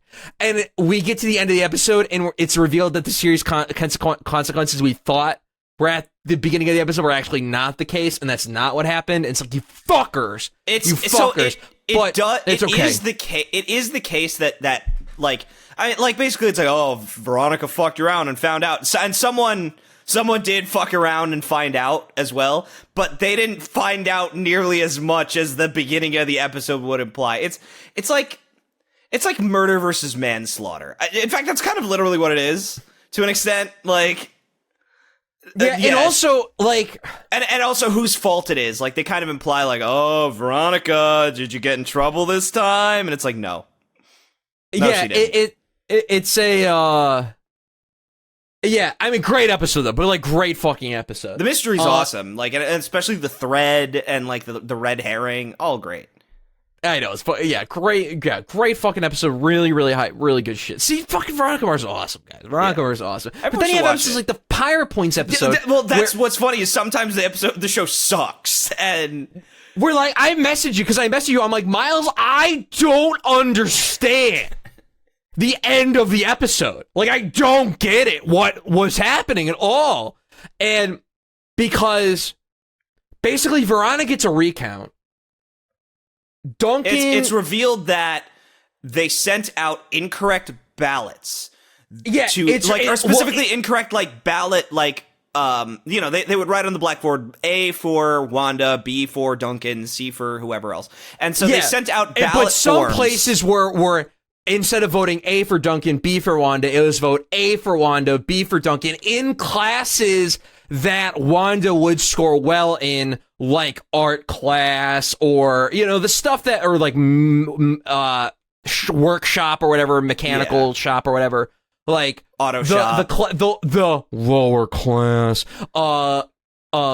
sort of electives or periods where she would have performed well in, the options people were who flipped. specifically can't benefit from pirate points. Exactly. Who would have voted for Wanda? They had their ballots flipped, so they voted for Duncan Kane instead. And and basically Veronica is able to get like a runoff between the two of them. And Duncan Kane still wins in the runoff. But before we get to that reveal, we kind of see Veronica and Wanda start to become like close and like kind of like semi like friendly with each other. And for anyone who thought that they might end up gay, this was 2003. We weren't doing that yet. No. So they were just friends, actually, for real though. And they have a conversation about where Veronica's like, yeah, like, hey, you know, like whether or not we should, you know, whether or not you win or lose or whatever, we should go hang out and like party in like the desert or something. Or like, hey, there's this fucking Burning Man's going on this week. You want to come? And like Wanda's like, yeah, sure. And she's like, you know, do we need any what the fuck was the line? Provisions with a capital E. Yeah, do we need any provisions? And then Veronica's like, yeah, we need provisions with a capital E. And my dumb ass is like, Myles, what the fuck does that mean? Because again, I'm watching this scene play out like it's real. Like this isn't part of some big ruse or something. Like this is just a part of the episode or something. And Veronica's like, yeah, I need provisions with the capital E. And she says it with such vindictiveness and such truthfulness. I'm like, Myles, what is provisions with an E? What is Veronica talking about? And then he's like, it's ecstasy, Sam. Veronica's talking about ecstasy. I'm like, bro, I've seen enough episodes of the show to know Veronica wouldn't do ecstasy, let alone suggest it to someone she claims he's her friend. And he's like, keep watching. I say it like you're 5 miles away. Like yeah, like this wasn't over text. Yeah, you were like, keep watching. And I keep fucking watching. And Veronica's basically, that ends her, and she's like, yeah, we need provisions with the capital E. And Wanda's like, yeah, I'll hit up my guy or whatever. And V's like, nah, I got this. So then, like, flash forward like a couple scenes or whatever. Veronica gets like a note or whatever from like the office, and it's like, yo, the principal and the pro officer or whatever, the student resources officer needs to check your locker. You know, locker inspections. You've got any drugs or whatever on you. Of course, she's got shit on her, so she's like, you know, fuck you guys, suckers. And then later, she goes up to fucking Wanda and is like, yo, what's up? Like, and Myles, what was going on in this episode? Because Wanda apparently allegedly got busted for drug possession the year prior, and the only way they would let it get off her record is if she did this. The way she says it, I don't know if she means become student council president. If she became student council president, she would be in a prestigious position, and they'd be like, okay, cool, you're changed or whatever, we can expunge this from your record. Or, hey, the only way you can get rid of this drug possession is if you put it on someone else. So I think a year after the fact? I think the idea was that, like, yeah, it was if you drop out of the race, I think was what ended up happening, which is insane. But that's not what it was. Like, I don't know, why did she betray Veronica to try to get her busted with drugs at school? Like, I don't understand that part of the plot. I finished that episode and I went, okay, I think the point is basically she sold out. I don't know why or how. Exactly. How did she sell out? Who did she sell out to? Why I don't understand how the Veronica, like, getting Veronica busted for drugs plays into any of this part of the episode. And guys, I know I've not done the best job of explaining this, but I swear, this shit was so fucking confusing. So my guess is she probably had someone help her plant the drugs under the agreement that she would drop out of the race. No, there was no drug planting. That's the thing, there was no drug planting. It was. I don't remember how this happened. I don't get it. Veronica asks Wanda if she wants to go to the desert. Wanda says, do we need provisions? Veronica follows with, we need ecstasy. Wanda says, I can get some. V says, no problem. I'll hit up my guy. End of scene. 2 scenes later or whatever, she gets called by the cops and she shows them nothing, and then she goes up to Wanda and she's like, yeah, what the fuck? And she's like, yeah, I needed to get this shit expunged off my record. And Veronica was like, yes, you're gonna get that shit expunged off your record at the exchange of, ruining my life or whatever, like, and getting a drug possession charge on me instead. And, like, Myles, the fuck? Is it what? Does this have to do with her ex-boyfriend? Is Troy Graff? Do you remember? Did that happen yet? No, Troy's not no. Troy is gone. Troy had the steroid episode happen with Troy. He's gone. He was dealing steroids. Yeah, dude, I genuinely don't remember how. Dude, the ending of that episode was weird as fuck too. Apparently, he had some side chick or whatever. That one's even worse because it makes no sense.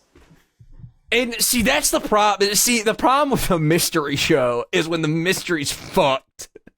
There's a couple of episodes where the mystery's fucked. But I specifically want to talk about, because I finished season 1 of Veronica Mars. Fucking excellent. Finished season 2 of Veronica Mars. Pretty good. And then UPN merged with another company, with Warner Brothers, to become the CW. Which means that now Veronica Mars is no longer airing on UPN. It is airing on the merged channel known as the CW. Which, of course, came with a change in content and a change in the ways in which they plan to market the show. Which included, do you care if I, spoil the location of season 3 at all? So it's not Neptune High? Guess. I can imagine it's not at the high school anymore, based on what you... No, it's not at the high school. It's at college. Well, that's cool, too. Well, you think it would be. You really think it would be. But, so the thing is that they said, no more overarching mysteries. We're going to be doing, smaller arcs, right? Because we don't want to lock out viewers with these big mysteries. Mysteries, the best part. It's the best part of the show. It's the part that everyone watches the show for. And so, of course, they're like, yeah, no more overarching mysteries. You can do, little small mysteries, little things that kind of happen throughout the college, and you can have 5 or 6 episode arcs that last a certain amount of time, and then she solves the mystery, and that's the end of that. But no season long mysteries. Nothing season long, yes. And then, for some reason, they cut the series 2 episodes short. So instead of 22 episodes, it's only 20. Which you don't think would be that big of a deal, but then they had to cut an entire subplot involving Wallace and Mac out of the show, which would have given them something to do that season instead of nothing, which is what they did most of the season. Oh, Wallace that's a bummer. I like Wallace. I don't know who awesome. Mac is. I don't know who Mac is yet. Mac, I do. I just met Mac in the most recent episode I watched. Yes, yeah, the slut she's episode. The computer girl. She's Veronica's go-to tech bitch. Yeah, she's the Justin Long of this show. Because Justin Long always plays a tech guy. But, the guy in the chair. She's like the guy in the chair type of. She's the guy in the chair. She's who's the gay guy from the Pierce Brosnan films? You know the one. He played Mr. Floop in Spy Kids. Oh, Eli from The Good Wife. Yeah, sure, that guy. Eli Golding from The Good Wife. Hold on, that's right. I'm right? I gotta look this up. I'm right. Eli Golding. Actor. Good Wife. I don't know his. Well, you got to say Good Wife actor. You're googling it, right? Who's he played by? If you just googled actor, you would have gotten this information immediately. What are you doing? What are you doing? Alan Cumming. Alan Cumming. That's his name. That's Ironic an name for a gay man. name. Yeah, for a gay man especially. It's like, oh, whoops. If his parents This guy, like by the way, this guy in The Good Wife is awesome. He's one of the best. he's fucking awesome in characters The Good Wife. everything, dude. Alan Cumming fucking rules so much that I Dude, forgot his name. Dude, he's good in The Good Wife. You know who's also like fucking 10 out of 10 in The Good Wife? Like any episode he's in, it's a fucking all-timer. Michael J. Fox, dude. I love Michael J. Fox. I actually genuinely like him a lot. Oh, he's great. But in Good Wife, this is so what's his he has Parkinson's disease. It's Parkinson's. So he has Parkinson's in like Good Wife. Like he plays a lawyer with Parkinson's, and bro, he uses his disease for evil. He uses his Parkinson's to like get his way in the most like beautifully malicious way to watch. That show doesn't have any like true villains really. He's just like it's like Myles Edgeworth in he's an adversary. He's unscrupulous. Yeah, he's like an adversary because he typically represents like big corporations. He's like a defense attorney, like a corporate he's like attorney. Well, to be fair, the Good Wife, their law firm or whatever, is also a defense. Like they do defense attorney, but they all like basically when episodes involve like a class action lawsuit or like a civil suit or whatever, sometimes he might be involved as like the opposing lawyer, and he's so fucking good. He's so fucking amazing. Oh my god. You know what's not fucking amazing? It's season 3 of Veronica Mars.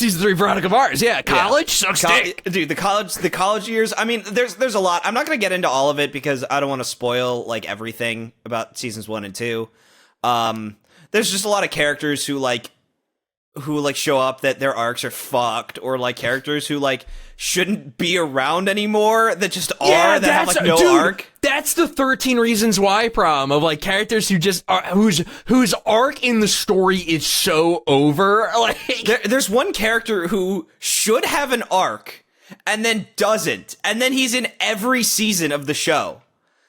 Like he's one of these characters who they set up a great arc for him in season 2 at the very end, and then season 3 it seems like, okay, great, he's gonna have a huge arc, and he just never does. They just never give it to him, except for one episode where he kind of has an arc, sort of, and then by season 4, the arc just didn't happen, and it never happened.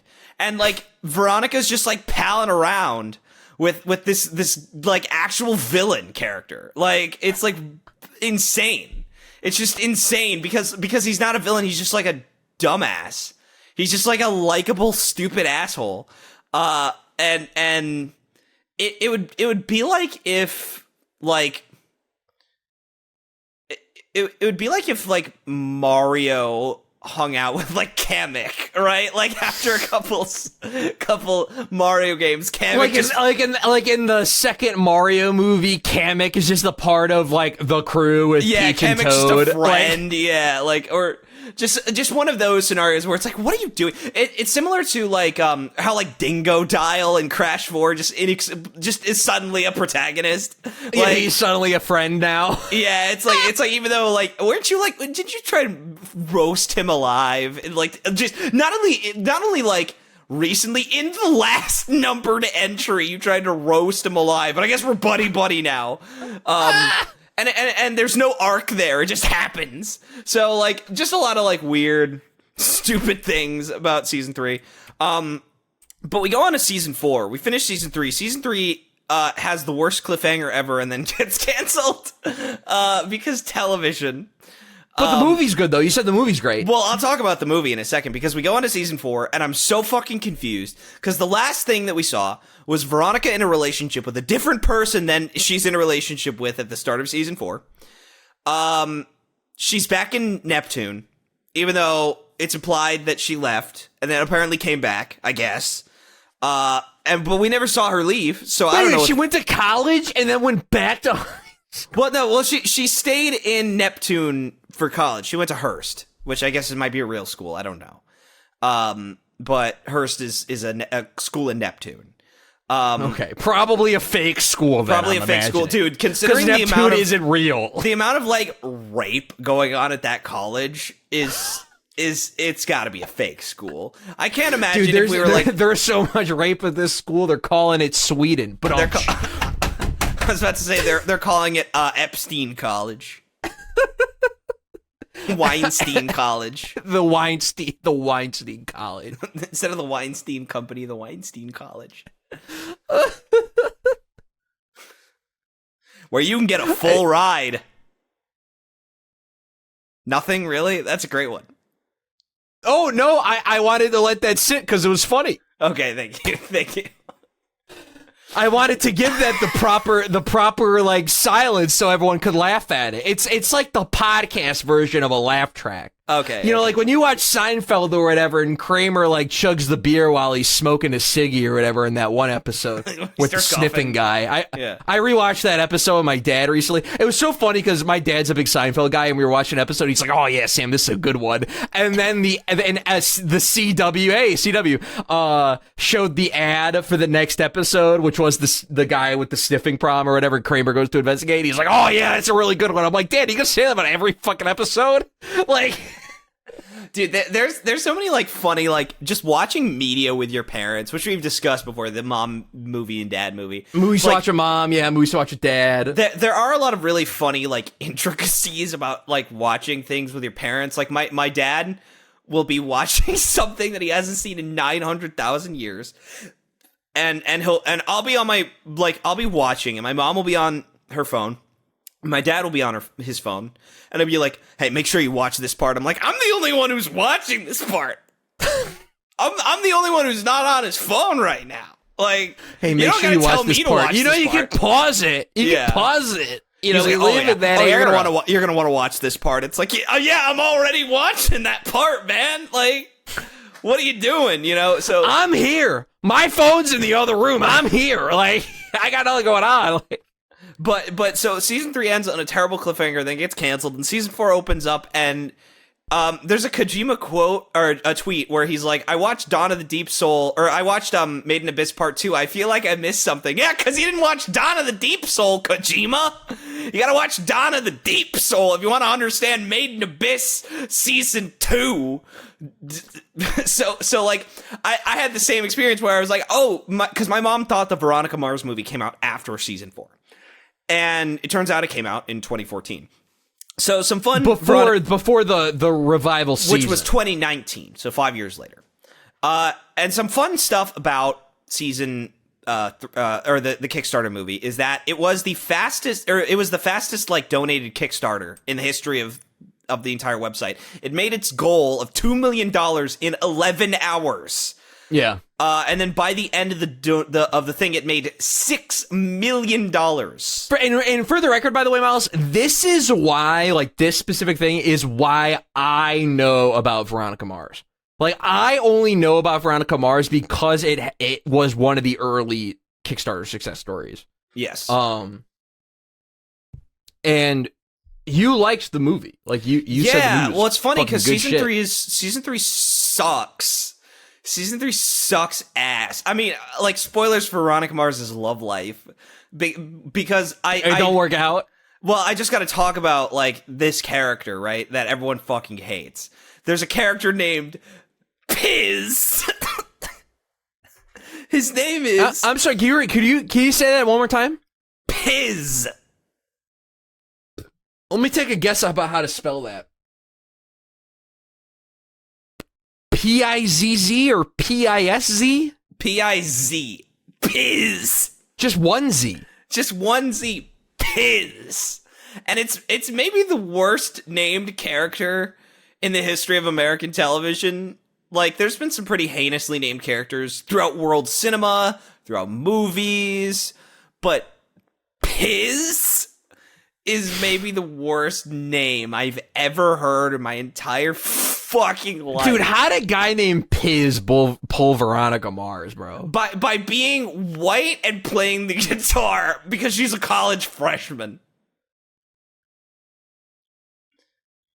He's like a music douchebag, but he's like a nice music douchebag. Oh, but he's no. always talking about he's like a hipster. He's like, yeah, the band My Pretty Pony. Like, yeah, man, that writer's a genius. Like, God just damn it! Why can't this guy needs to sell steroids so he can be written out of the fucking show? yeah, where it's so fucking funny, dude. It's so fucking funny. Where she gets together with Piz, and Piz is like the worst, lamest, most milquetoast character.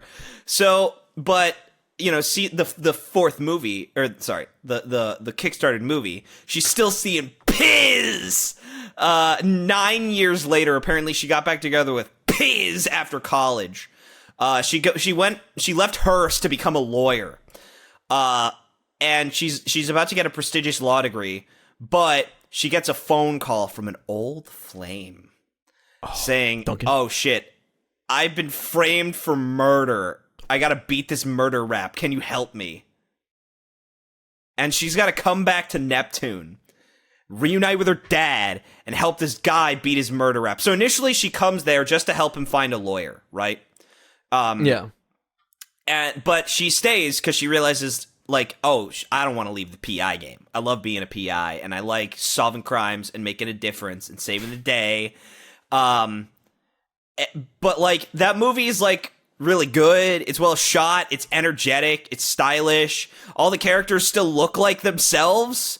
That's cool. That's fucking cool. Percy Daggs the third.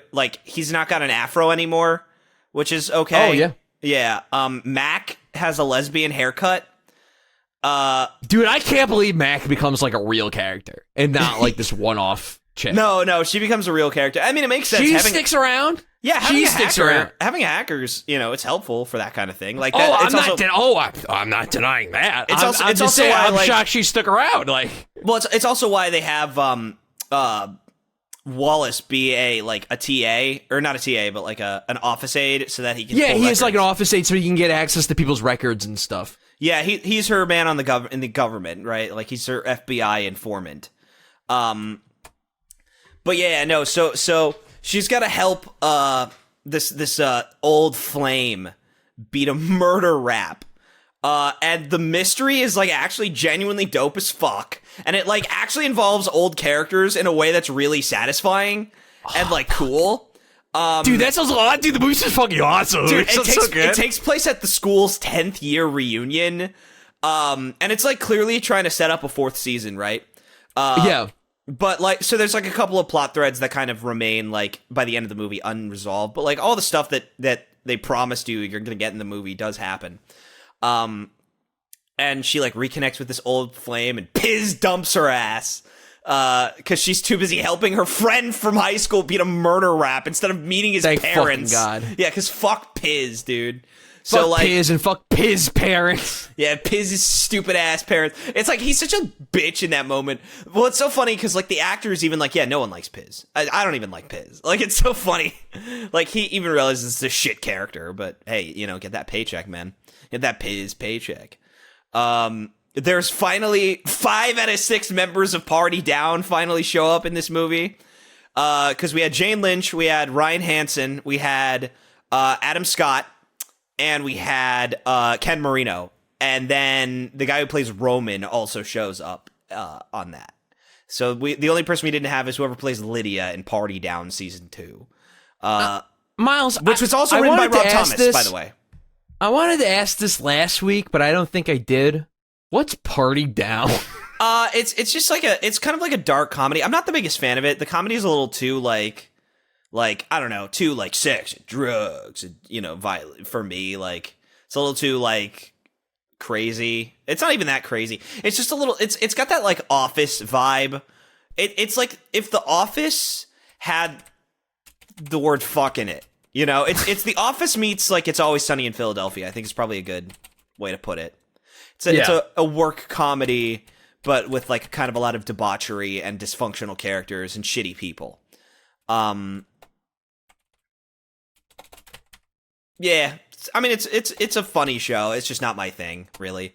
But Rob Thomas, who created Veronica Mars, also wrote the show. So that would Oh, explain okay. That's why okay. So that explains like why the Party yeah. Down connection and why there's so many everyone actors from who come Party back. Down is in the fucking show. But like, yeah, the movie's really fucking good. But it's so funny because I already started season 4, and the whole reason we watched the movie was because season 4 was confusing and baffling. And like, season 4 so far is like, I wanted to specifically talk about the Netflix or whatever, because this is a Hulu show, reboot feel. The reboot vibe, because there is such a specific feel that you get when your favorite nostalgic show comes back for a pathetic new season. Yeah, it's because the movie seems like it was a pretty inspired idea. Where Well, it like was the show was initially- like, we got picked up for something new, we got to do something. Well, it was initially the wrap up to the show because they didn't want to give him a 4th season. And so they're like, all right, well, we'll make a movie. We'll finish the show off. And basically, like, it seems like they more or less, like, retooled the plot of the movie to take place 9 years later, which was a good idea because it allows her to come back and the high school reunion can be a part of the plot, which means that everyone's centralized again. Yeah, it makes sense, yeah. Yeah, as opposed to, like, all of them just went to Hearst, which is really funny, even though, like, half of them are billionaires who probably should have been able to get in any other school. Yeah.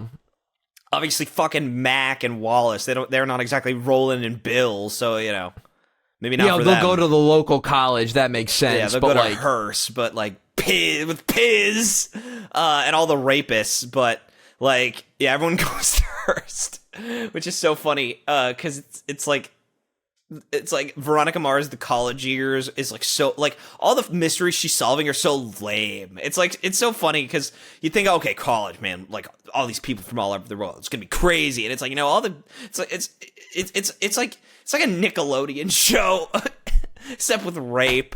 So I guess it's like a Dan Schneider show. I was about to be like, oh no, who stole all the beer for our killer kegger tonight? Veronica, we needed to get the beer back before our big party. Like, yeah, it is like, those are the stakes, where it's like, it's not like, yeah, drugs got fenced and Weevil got framed for it, you know? It's like, it's shit like, hey, can you help me find this girl I met online? Like, it's like a love story episode. Just a lot of weird, just like a lot of weird, like, dumb things. And there's an entire subplot with one of her boyfriends where, like, he's just completely out of character the whole time. It's baffling, and that's why she gets with Piz. I mean, here's the deal, because based on what you've said, it seems like there's a bit of a drop off in quality from season 1 to 2, but the drop off in quality is it's understandable. Like, the drop off in quality is understandable because the main story of the second season is not personally tied to Veronica. They try to tie it to Veronica, but it doesn't work. But really. it's not like, it's nowhere near like, oh, my best friend was murdered and I gotta figure out who fucking did. And also the fact that my best friend was murdered led me to being ostracized from the entire school. Yeah. So like, and it ruined my relationship and it ruined my dad's life. Like, there's so much good stakes in season 1 of Veronica Mars. Season 2 is not bad. The mystery is interesting, but it's a little like meandering. They add way too much like stuff with like another character who they introduce. Like, she's the Poochie of the season. No, Piz is the Poochie of the show, but like there's, I don't know, it's a little like less focused. And the final mystery of it is like both really insane and also really not impactful, because the solution makes perfect sense and it's really good. But also, you're like, why did any of this happen? You know, like, I don't know. It's interesting. You're still hung up on the whole initiation of all this. Yeah, where it's like yeah, you're wrapping it up nice, but this whole fucking problem was dumb. Yeah, it's like, how did we get, like, how did this circumstance lead to so much violence? Right? Like, there's something really like basic and like universally understood about the Lily Kane murder. Like, it's, you know, Jean-Benet Ramsey-esque, like, oh, a young girl died. It's Dateline. It's Dateline. It's Dateline. It might have been in the family, and then when you find out who murdered her and why, you're like, oh, that makes perfect sense. I would understand why this character would want to do this. Spoilers: someone murdered Lily Kane. Spoilers for Veronica Mars: someone did it. But yeah, season 2 just has a really weird mystery, and then season 3 is just it's like the Wonder Years. It's just really neutered and cheesy. And then season 4 I would describe, at least so far, as pathetic.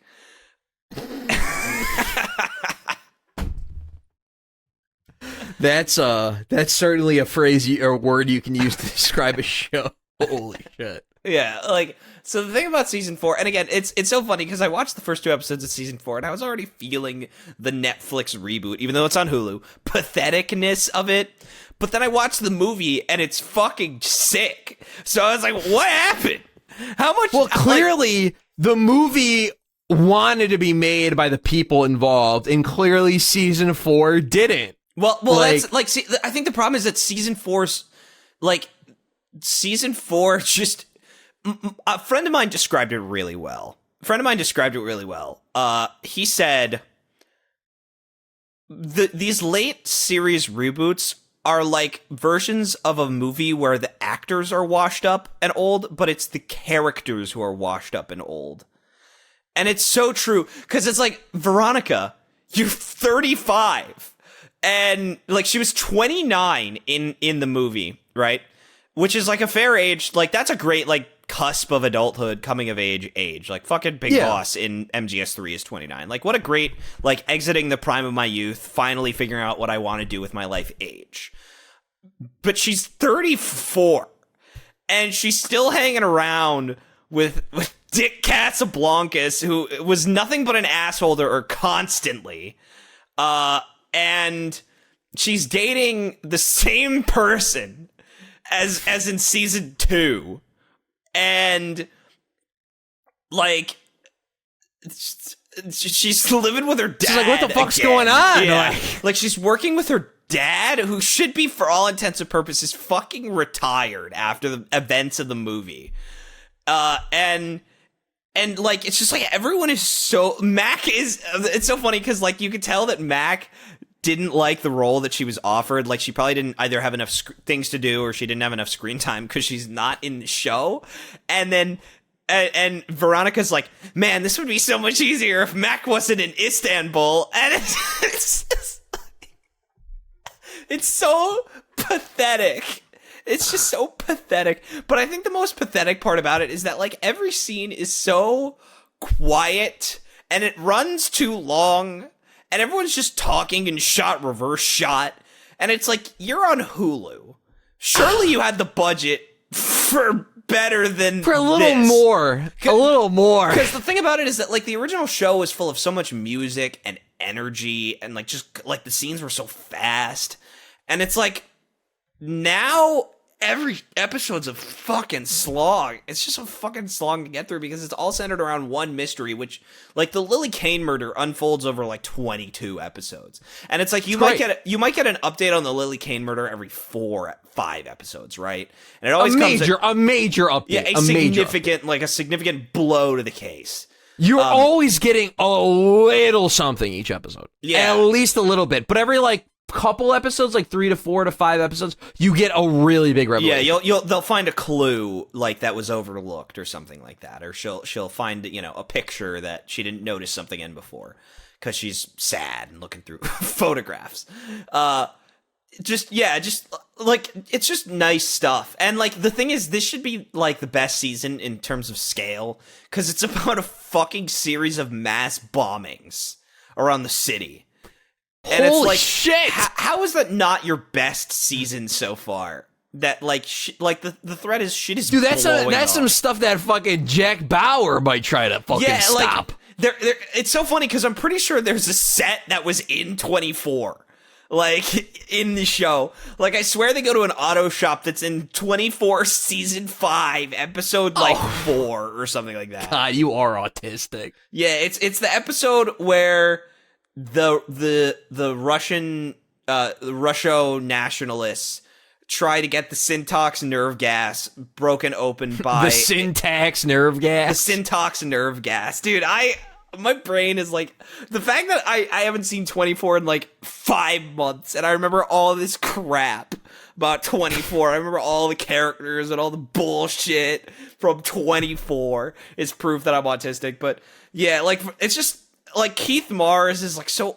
old. He's like going He's so gray. crusty. Yeah, and he's like, I don't know, he's more like whimsical now, and like Kristen Bell looks 20 years older than she did in the movie. Like, even though it's been 5 years, Sam, it's just been 5 years since 2014 when the movie came out. I mean, it was probably shot in like 2013, right? But even so, like, she's so age really hits her between the old. movie and season 4 recording. She just, like, the shape of her head is different, Sam. Like, like it's like pictures of Tyler 1, like before and after streaming, where his head isn't indented yet by his microphone. Like, her chin is a triangle in a way that it wasn't in season 3 or the film. And it's so distracting. She looks so old now, Sam. And it's like, what are you still doing? Like, attending spring break events in Neptune. You're 35. Stop. Like, and what I will say is that her relationship partner in season 2 that she's still dating is like, it's so funny because he has. How are they not married yet? Well, I mean, there's a whole plot about how, like, as a PI, she sees, like, how she only sees nasty divorces and her mom left her. So she, like, doesn't believe in marriage as an institution. Like, she just doesn't believe it's doable anymore. But, like, her love interest has, like, actually really matured a lot as a character. And it's really funny because he's the only one who feels like a different person. It's so bizarre. Everyone else feels stuck in season 2. Dude, that's the fucking thing about revivals like this, is like, dude, people radically, it's one of these fucking things that's like, dude, I'm not the fucking same person at 26 that I was at 16, let alone fucking 20, let alone 22, you know? Like, so much shit changes about a person over the course of, like, a couple of years of their lives. Which is what's so sick Like, about the movie, because it's about the people who do and don't change. dude, that's fucking awesome. Yeah, like That's in particular, fucking awesome. this person, and she's it's got to all help with the centered around murder. a high school reunion. God, that's Yeah. fucking good, dude. Dude, like, God, that's fucking good writing, bro. That's good shit. No joke. That's how you do it. No joke. Don't watch season 3. Watch the movie. Finish season 2 and then watch the movie. It gives you a recap of what happened. So this is what the last thing I wanted to ask before we wrapped it up. You feel confident in saying, as someone who's watched Veronica Mars season 3, the movie, and are going through season 4 right now, or have finished season 4? No, I'm still or have abandoned through season 4? I'm still You think it is okay to just totally fucking skip season 3? You're not missing any major characters? Or anything like that? No. It's like everyone is the same in the movie as they are in season 3. It's really bizarre. Like, no one grows in that movie. That's or weird, yeah. in season 3. Like, not even Veronica. It's so weird. Like, I don't know. I can't explain it well. Like, there's only one character who, in season 1, is voted least likely to have a character arc, who has a character arc. And he's the only one by the end of the show with a character arc, like, who is stuck to that, and who has changed, and who is different, and who is a different and a better person. And it's like everyone else in season 4 is so old, and they're doing the same shit, and they're spouting the same dialogue, and they're acting the exact fuck same. It's like, what are you doing, Veronica? Fucking work at the outlet mall. Like, you've really just been a PI for 5 years, and you haven't done anything to help Weevil out. Like, even though that was a big part of the movie, was like Weevil's character transformation. And like where Weevil's at now. Like, you haven't done anything for that guy. Like, one of your closest, dearest friends. You haven't done anything for Dude, by the Weevil. way, I'm on episode like 8 or 9. I think I'm on episode 8. In IMO, Weevil has paid back his favor in fucking spades by now. I can't believe she's still got him on the hook for doing these random hooligan activities. I think it's just because he likes her at this point, but like he just, well, not like likes her, but like fucks with her. She's like, she's cool. Yeah, she's cool. Yeah, I'll help her out or whatever. But I just feel like it seemed like he in should the first like 5 no. episodes, it was very like quid pro quo. Like she definitely helped him out in the past. Before. Like again, this is what we talked about this. Like this is what I fucking like about Veronica Mars. Veronica Mars builds up her Rolodex of supporters live as you watch the show, and it's really satisfying as a viewer to see it happen, to see characters come back who owe her shit, do stuff for her. It's cool. It's dope. Weevil being one of those characters, but I feel like it's like, all right, Weevil, I feel like you gotta commit or not commit another crime to be accused of in order for Veronica to help you out. Yeah, which will happen because he's Weevil and everyone blames him. I just love the fact that Logan Echolls is just blatantly racist towards Weevil. Oh, best character. Dude, I fucking love Logan. He's my favorite character. He's so good. He's such a fucking dick. I love him. Yeah, he's Terra from Birth by Sleep. That's awesome. That's fucking sick. The fact that the fact that both Sorry, just thinking about Kingdom Hearts made me cough. Dude, the fact that fucking both Veronica Mars and Logan Echolls have been in a Kingdom Hearts game, in the same Kingdom Hearts game, by the way. Who the fuck is Kristen Bell? She voices Anna in Frozen. Oh. And 3, in Kingdom Hearts 3. So she's in Kingdom Hearts 3, which Terra is also Kingdom Hearts 3. So the fact that both Veronica Mars and Logan Echolls are both in Kingdom Hearts is the most amazing. They got back together. They got to record back. some dialogue about friendship and pure darkness hearts and yeah, like they're back, baby. They're the dinosaurs. They're back. It's just. Yeah, Veronica Mars season 4 just has the grime. I'm gonna call it the Netflix grime, where like the camera's better, but the cinematography's worse because everyone's too fucking busy to be on set all these day. Fucking shows, bro. Like I saw a fucking trailer, like for the new season of Futurama on Hulu. I'm like, this looks fucking horrible. I'm like, this looks like fucking dog shit. Have you seen fucking season 2 of fucking Clone High? That shit looks like garbage. Yeah, I haven't. I didn't even bother. I have Max, and I didn't even bother. I mean, you were right, bro. You were right, because here's the deal, Myles. That's the only way we win. That's the only way we win, is if we just do not engage. Well, it's so funny because, like, seasons. Everyone's like, oh, man, Veronica Mars has to come back. Oh, my fucking Clone High better come back. It's like, oh, no. Veronica Mars and Clone High had better come back 10 years ago. Like, when everyone who was writing... But that's the thing! Veronica Mars did come back 10 years ago, and guess what? They made a great movie. Yeah, they made a great movie. It should have stayed a great movie. Or they should have just done a 5th season right after the movie came out.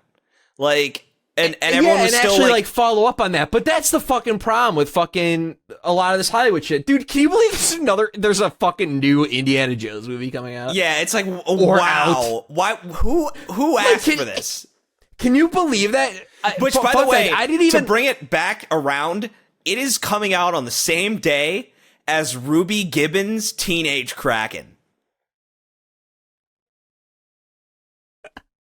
So you know which one I'm going to see. Oh, I know, Myles. And if you want to know what movie Myles is going to see, make sure to subscribe and join the Discord, where you can post your own thoughts about Ruby Gibbons' life on Kraken Court or whatever, and... Kraken, oh, that's good. Kraken Court. Score your own pirate points in our Discord. Yeah, find the One Piece and you'll get 10,000 pirate points. Take out a Marine Admiral, 8,000 pirate points. Eat a devil fruit, 500 pirate points. And the episode just cuts off. No, I was about to say, drink a thing of Brink's sake. Ah!